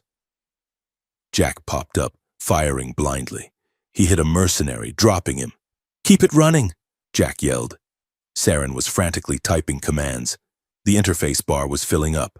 "Upload status, 20%. They are jamming the signal," Saren shouted over the roar of gunfire. "I have to reroute through the emergency bands." Jack fired again, suppressing the Vossian guards on the balcony. "Do it! I will buy you time." Jack broke cover. He wasn't trying to escape. He was drawing fire. He sprinted across the open floor, sliding behind a decorative pillar. The enemy fire tracked him, chewing up the marble floor. Sterling was screaming orders. "Secure the console. Do not shoot the console." This hesitation saved them. The mercenaries couldn't use heavy weapons for fear of destroying the transmitter. Jack leaned out and fired 2 precise shots. One hit a guard. The other shattered the light fixture above Sterling, raining glass down on him. "Upload status, 50%. Saren, hurry!" Jack roared, reloading his last clip. "I am trying," Saren yelled back. "The encryption is eating the code." She looked at the screen. The mother of records was fighting the firewall. Warning, security override imminent, system purge in 10 seconds. Saren realized she couldn't upload the whole thing. The video files were too large. The financial records were too dense. She had to choose. She could upload the list of conspirators, saving herself by proving her innocence, but leaving the system intact. Or she could upload the why, the philosophy, the proof that the wars were fake. She looked at Sterling, who was wiping blood from his forehead. She looked at Jack, who was pinned down, bleeding from a new wound in his thigh, fighting a dozen men to give her 5 seconds of breath. She didn't choose survival. She chose the truth. She highlighted the core testimony of the AI, the proof of the fabricated wars, and hit broadcast. Upload status. Packet sent. The spire of voices shook as the transmitter fired a pulse of high-density data into the void. Sterling looked at his datapad. His face went pale. "Cut the power!" he screamed. "Cut it now!" The lights in the nave died. The console went dark. The upload was severed. "Did it go?" Jack yelled, limping back toward her. Saren looked at the blank screen. "Enough of it," she whispered. Suddenly, the doors to the nave blew open, not by the guards, but by an explosion from the outside. Alarm sirens began to wail, but they weren't security alarms. They were civil defense sirens. Sterling tapped his earpiece. He listened for a second, and his eyes widened in genuine terror. "What did you do?" Sterling whispered. Saren stood up. She grabbed Jack's hand, pulling him up. "I told them," she said. The comms chatter from the guards' radios spilled into the silent room. Riots in the capital. Fleet refusing orders. The truth is out. The partial broadcast hadn't just gone to the government. It had gone to every personal device, every public screen, every ship in the sector. Millions of people had just seen the proof that their wars were a lie. The galaxy wasn't just watching anymore. It was burning. Sterling looked at them. He looked defeated, but he also looked dangerous. "You have destroyed the order," he said. "Chaos will consume everything. I'm better chaos than a cage." Jack spat. He raised his pistol, aiming it at Sterling. "Back off," Jack said. Sterling hesitated. Then he stepped aside. "Go," Sterling said. "Run, you fools. There is nowhere to hide. The fire you started will burn you first." Jack and Saren didn't wait. They sprinted for the service exit, the sound of the galaxy unraveling echoing behind them. They burst out onto the landing pad. The sky above Ethelgard was no longer empty. Ships were launching. Anti-aircraft batteries were firing into the air. The city below was a grid of flashing emergency lights. Open conflict. Jack shoved Saren into the shuttle. He jumped in the pilot seat and punched the ignition as they blasted away from the spire. Saren looked back. The White Tower was still standing, but the world around it had changed forever. She looked at Jack. He was bleeding, exhausted and smiling like a lunatic. "We did it," Jack said. Saren touched the empty holster on her belt where the data core had been. "We started a war to stop a war," she said quietly. Jack reached over and took her hand. "No, Princess. We just turned on the lights. Now everyone can see who is holding the knife." They flew into the chaos, two sparks in a firestorm of their own making, holding hands as the universe fell apart. The galaxy did not explode all at once. It fractured. Following the partial broadcast from the spire of voices, the silence of the void was replaced by a cacophony of confusion. The data Saren Voss had released was incomplete. Fragments of financial ledgers, video clips of staged attacks, and emails between enemy generals discussing golf handicaps while their fleets burned. It was enough to spark riots in the core worlds and mutinies on the border, but it was not enough to topple the Council. Chaos, as Jack Rourke had warned, was a messy ladder. In response, the High Council did what dying empires always do. They doubled down on fear. 48 hours after the escape from Ethelgard, the emergency edict was broadcast on every frequency. From the hyperlanes to the dirt farming colonies, Galactic Security Mandate 10 Alpha, the hologram of the High Chancellor, a towering alien with skin like polished obsidian, spoke with a voice that vibrated the hull plates of every ship in range.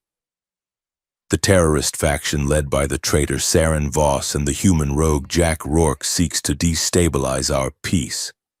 They claim our wars are manufactured to prove the necessity of our vigilance and to prove the loyalty of the Terran Union, we hereby order the immediate activation of the Ancient Weapons Protocol. The demand was specific, brutal, and brilliant. The human government was ordered to deliver a fully operational demonstration of their Omega-class weaponry within 3 days. The demonstration would take place at the neutral stellar amphitheater of Point Meridian. If the humans refused, they would be declared hostile combatants, and the Terran system would be blockaded. It was a trap. Jack saw it the moment the message played on the flickering console of the mule. "If we refuse, we are the enemy," Jack said, pacing the small cockpit. "If we agree and fire the weapons, we prove we are the monsters they say we are. They want a show.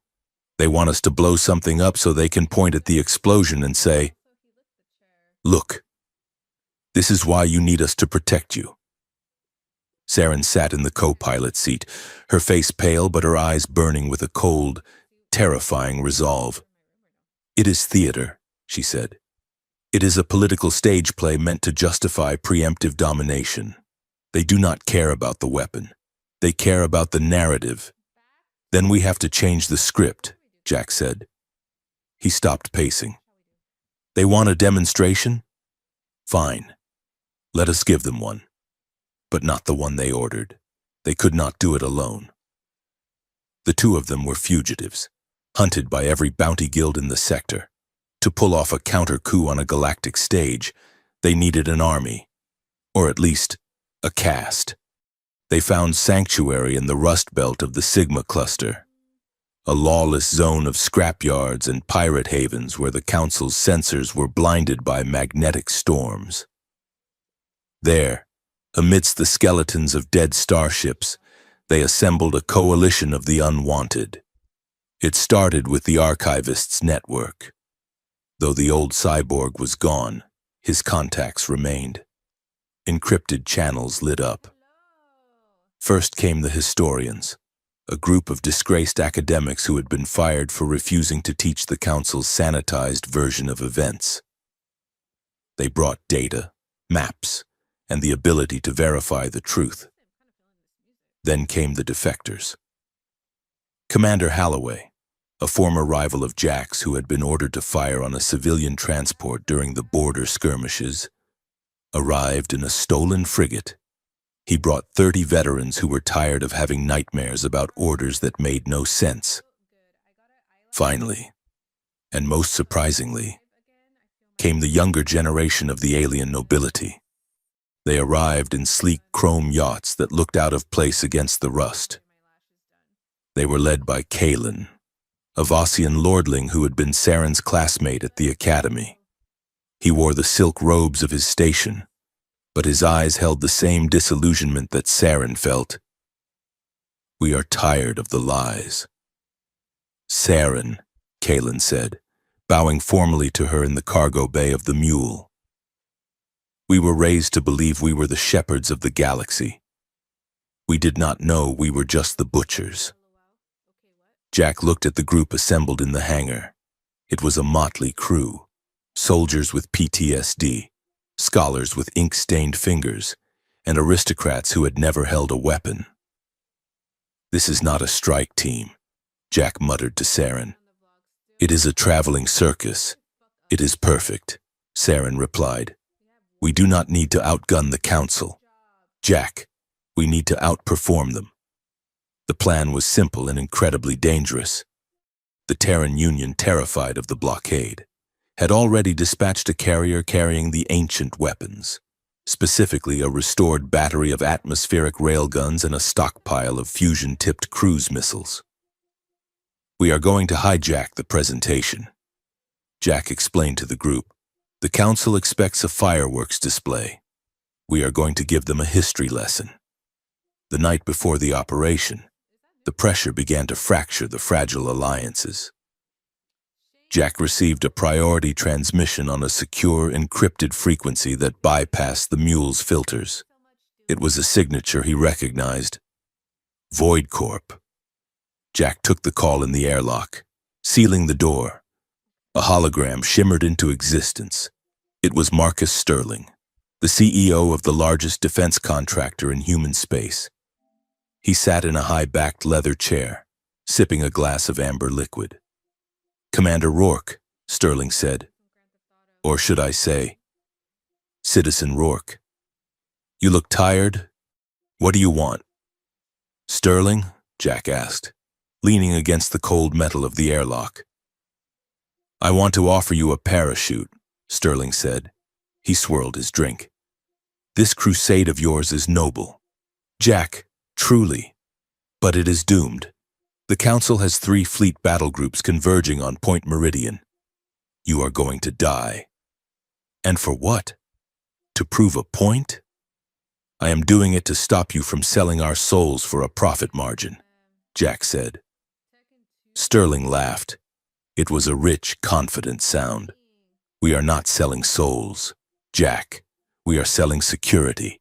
Humanity has always been good at war. It is our export. The Council is offering us a seat at the high table, exclusive rights to police the outer rim. Imagine it. No more begging for scraps. Humanity is the galaxy's enforcer. And all I have to do is turn her over," Jack said. Sterling nodded. "Bring us the princess. She is the variable we cannot control. Give her to us and we will reinstate your rank. We will make you an admiral. You can lead the new fleet. You can save humanity, Jack, by doing what you were born to do." Jack looked at the hologram. He saw the luxury, the arrogance, the absolute certainty that everyone had a price. "You missed the point, Sterling," Jack said quietly. "And what is that?" "We are not weapons," Jack said. "We are the people who have to live in the wreckage you create. Humanity is done being the galaxy's paid nightmare." Jack cut the connection. The hologram vanished. He stood in the dark for a moment, his heart hammering.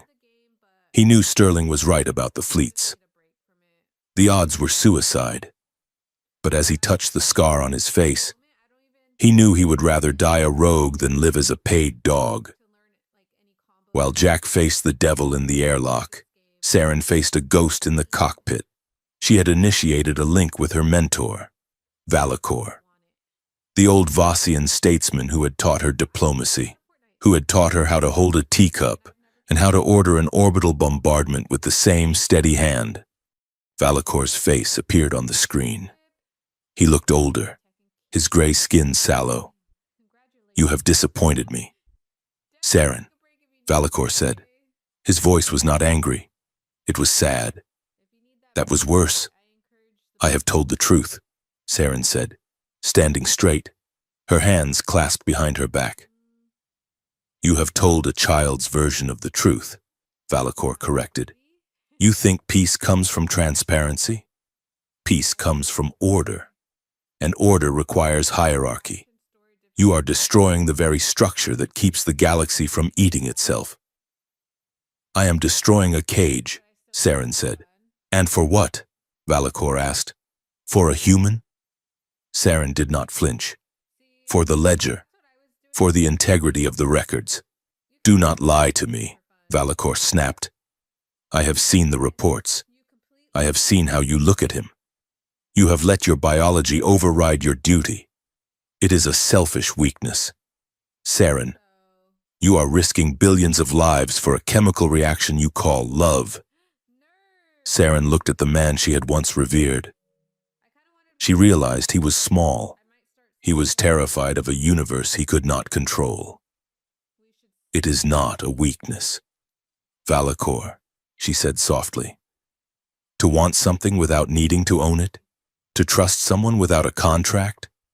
That is the only power you people do not understand, and that is why it terrifies you. Love without ownership is the only thing that does not rot." Valakor sneered. "Then you will die with him. The Council has authorized the solution. When you step onto that stage at Meridian, do not expect mercy." "I expect nothing," Saren said, "and that is why I am free." She terminated the call. She turned around to find Jack standing in the doorway. He had heard the end of it. He walked over to her. The cockpit was illuminated only by the starlight outside. He looked at her with a raw, unguarded intensity. "He offered me an admiral's stars to give you up," Jack said. "She offered me a chance to return to the fold if I let you die," Saren replied. Jack grinned. Jack. It was the sharp, reckless grin that she had fallen in love with. "We are terrible at making deals, Princess." Saren stepped close to him. She placed her hand on his chest, over his heart. "We are making the only deal that matters," she said. The attraction between them flared, hot and sudden. It wasn't the desperate, adrenaline-fueled lust of the archives. This was deeper. It was grounded in the absolute knowledge that they had both been tested, and neither had broken. Jack wrapped his arms around her waist, pulling her against him. He kissed her, and it felt like sealing a pact. There was fear in it. They were both terrified of what tomorrow would bring, but there was no hesitation. "If we pull this off," Jack murmured against her hair, "I'm going to take you to a place on Earth called Texas. There is a lot of empty space, no politics, just sky." "I would like to see this Texas," Saren whispered. "But first we have a show to put on." The coalition fleet, if 3 stolen frigates and a transport hauler could be called a fleet, arrived at Point Meridian under the cloak of a magnetic distortion field generated by Kalen's yacht. Point Meridian was a spectacle, a massive ring-shaped station orbiting a neutral gas giant. The amphitheater was a platform floating in the center of the ring, surrounded by the viewing galleries of the council ships. Thousands of dignitaries were watching. Cameras from every system were focused on the central stage. The council had set the scene perfectly. In the center of the platform stood the ancient weapons. They were ugly, brutal machines, a line of refurbished heavy tanks, a cluster of nuclear warheads, and the centerpiece, a massive kinetic railgun, capable of cracking a moon in half. The Terran delegation, nervous, sweating men in dress uniforms, stood to one side. They were there to press the buttons, to prove they were good soldiers. The High Chancellor's voice boomed over the station. "Citizens of the galaxy, we have gathered to witness the destructive potential of the human species. This demonstration serves as a reminder of the chaos we keep at bay." He gestured to the Terran general. "Commander, you may commence the firing sequence." The general stepped forward, his hand trembling as he reached for the console. "Wait!" The voice cut through the broadcast. It came from the mule, which decloaked directly above the platform, dropping rapidly through the defense shield. Security drones swarmed, but Jack ignored them. He slammed the transport onto the far side of the stage, the landing gear crumpling on impact. The ramp dropped. Jack and Saren walked out. They were not wearing armor. They were not wearing disguises. Jack wore his old, battered dress uniform, stripped of rank insignia. Saren wore a simple white tunic, unadorned by royal jewels. They walked toward the weapons. The crowd in the galleries gasped. The Chancellor shouted orders to cut the feed. But Kalen's hackers had already seized control of the broadcast array. "You wanted a demonstration," Jack shouted, his voice amplified by the stolen audio feed. "You wanted to see what these weapons do." He walked up to the railgun. He ran his hand along the cold metal barrel. "This is the Mark V railgun," Jack said. "It fires a tungsten slug at Mach 7. It was designed to breach bunkers." He turned to the cameras, "But you only see the machine, that you do not see the target." Saren stepped forward. She held a small remote. "If you want to see the weapon, you must see the wound," she said. She pressed the button. Behind the tanks, a massive holographic projector set up by their stealth team hours before flickered to life. It did not show a target range.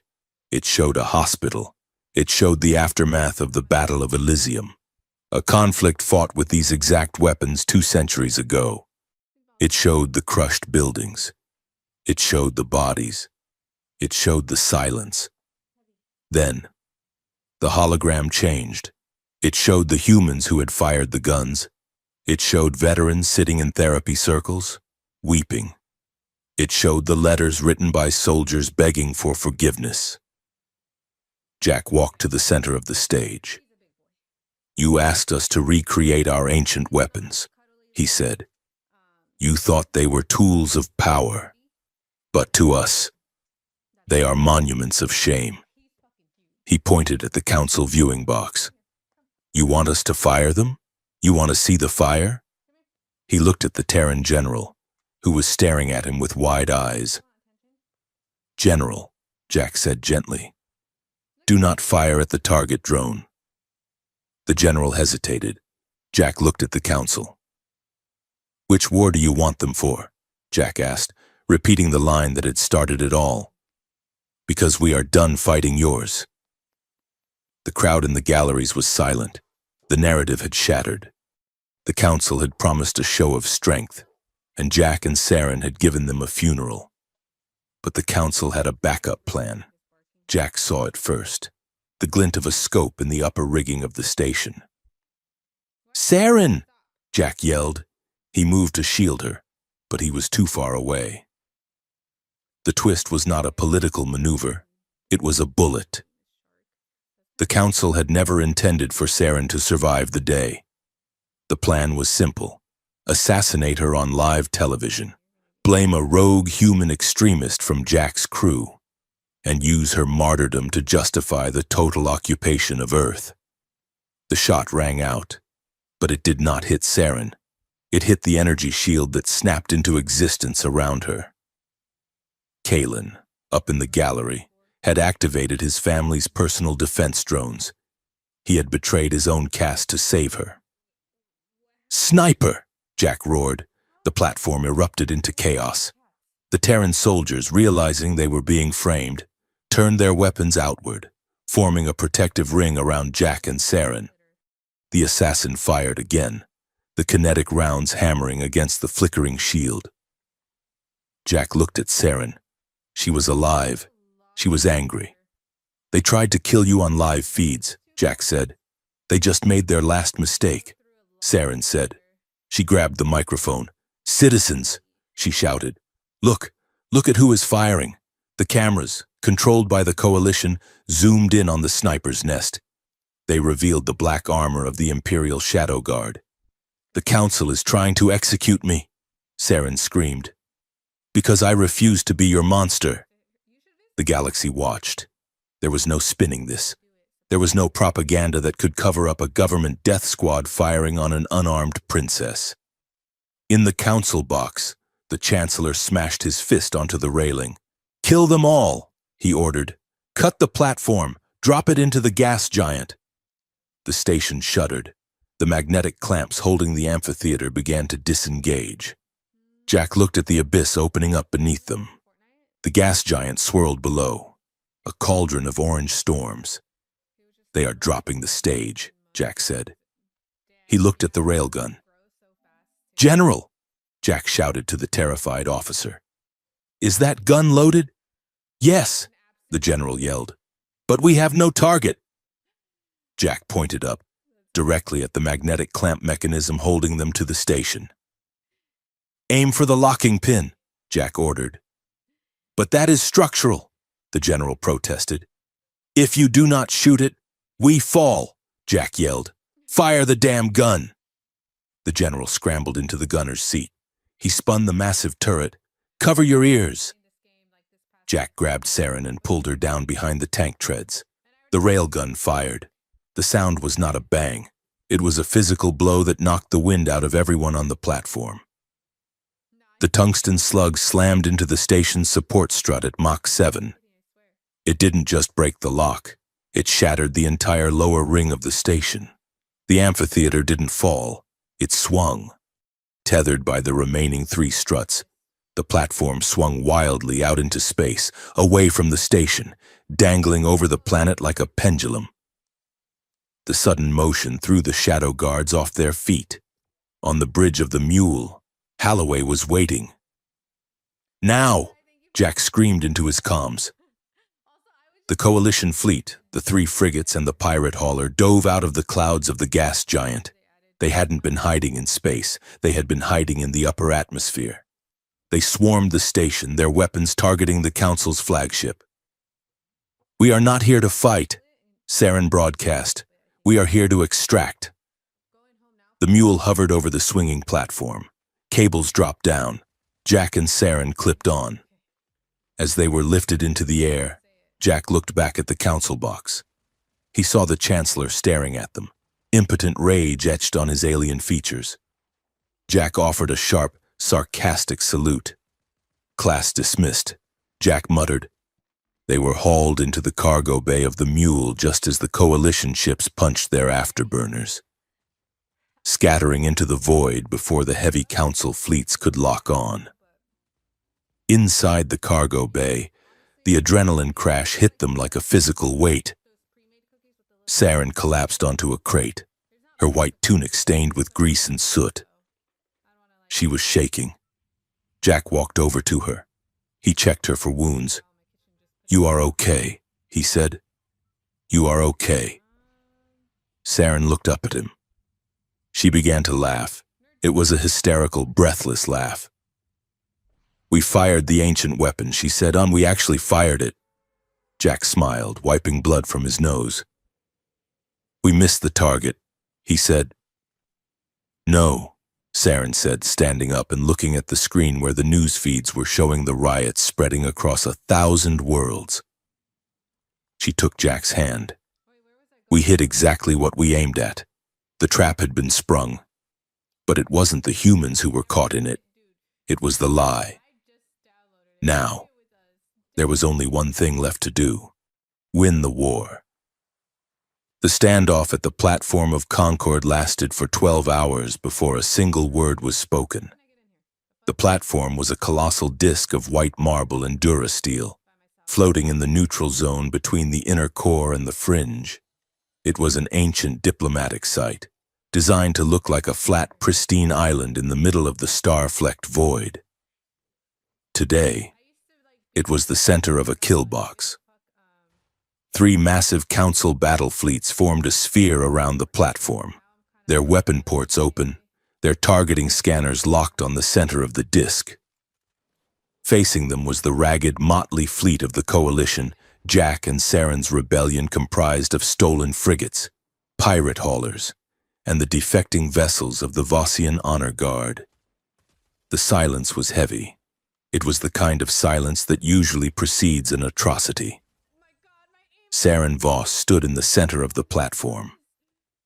She wore the white ceremonial robes of a high diplomat, but she had stripped them of all rank insignia. No jewels, no sashes, just the white fabric and the terrifying calm of a woman who has already accepted her own death. Beside her, Jack Rourke stood in his field uniform. He looked out of place against the marble, like a smudge of grease on a wedding dress. He stood with his hands resting on a crude metal table they had dragged out of the shuttle. On the table sat a row of objects covered by a tarp. The broadcast drones hovered around them, beaming the image to every ship in the standoff, and relaying it to the trillion souls watching from the safety of their living rooms across the galaxy. The High Chancellor's voice boomed from the Council flagship, the Imperator, amplified to fill the vacuum. "You called for a parley, traitor," the Chancellor said. "We are listening, but know that patience is a finite resource. Surrender the AI core, and we will grant you a swift execution." Saren looked up at the flagship. Her face was projected onto the side of the hull, 500 feet tall. She did not look small. "We did not come to surrender." "Chancellor," Saren said. Her voice was steady, carried by the Coalition's transmitters. "We came to fulfill your request." She gestured to Jack. You asked humanity to demonstrate their ancient weapons. Saren continued. You claimed you wanted to understand the nature of our capacity for war. We found your request reasonable. She stepped back. Commander Rourke, she said. Show them. Jack stepped forward. He gripped the edge of the tarp. He ripped it away. There were no railguns on the table. There were no nuclear warheads. There were no biological canisters. There were 4 simple rusted objects. Jack picked up the first one. It was a jagged piece of shrapnel, no bigger than his hand. It was black, fused with melted plastic. This is a fragment of a cluster bomb casing from the siege of Arrow 9, Jack said. It is primitive, low-yield explosive, very inefficient. He placed it down and looked into the camera drone. But the weapon is not the metal, Jack said. The weapon is what it does to the timeline of a family. He pressed a button on the table console. A hologram flickered to life in the air above them. It was not a simulation. It was a recording. A human woman, her face scarred by burns, sat in a chair. She was speaking to an interviewer. I was buying bread, the woman in the hologram said softly. The siren went off. I ran for the shelter, but my daughter, she dropped her doll. She went back for it. The woman stopped. She took a breath that shuddered in her chest. I held the funeral in a shoebox. She whispered. That was all that was left. The hologram faded. Jack looked at the council fleets. That is the weapon, Jack said. It is not the boom. It is the silence afterwards. He picked up the second object. It was a medal, a purple heart, tarnished with age. This is a valor commendation, Jack said. We give these to soldiers who bleed for the state. He triggered the second hologram. It was a young man, a medic, sitting in a field hospital. His hands were shaking so hard he could not hold a cigarette. I fixed him, the medic said to the camera. I put his legs back together. I saved his life. And then they sent him back out 2 days later. And he died that afternoon. I did not save him. I just repaired the equipment. Jack let the image hang there. Aliens asked humans to recreate ancient weapons, Jack said, his voice rising, cutting through the static of the comms. Humans asked, which war do you want them? He swept his hand across the stars. Do you want the war where we burn cities? Or do you want the war where we break the minds of the people we send to fight? Because you cannot buy the gun without buying the nightmare that comes with it. Saren stepped forward to stand beside him. You wanted us to be your monsters, she said. You wanted to point at humanity and say, look at the savages, we need the council to protect us from them. She looked directly into the lens. But who is the savage?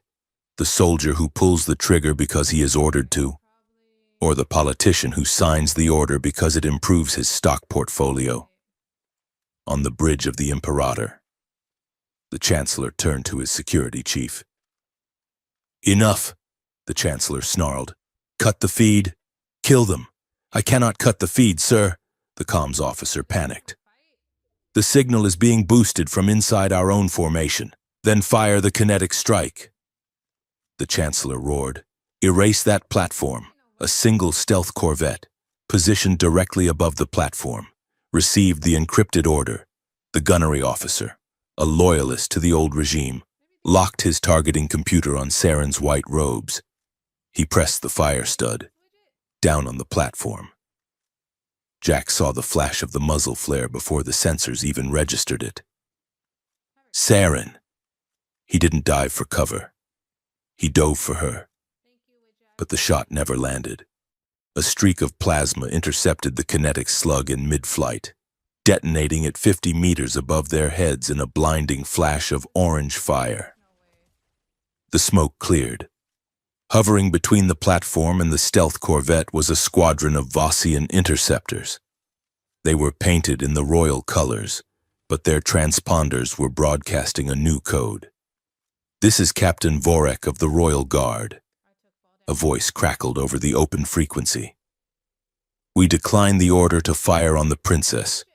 We are standing down." The assassination attempt had failed, and the failure broke the dam. "Now," Saren whispered. Jack slammed the final object on the table, a blue data core, into the transmitter slot. "This is the ancient weapon you should have feared," Jack said. The Mother of Records woke up. The AI did not just hijack the broadcast. She consumed it. Every screen, every tactical display, every data pad in the assembled fleets turned bright blue. Identity confirmed. Mother of Records.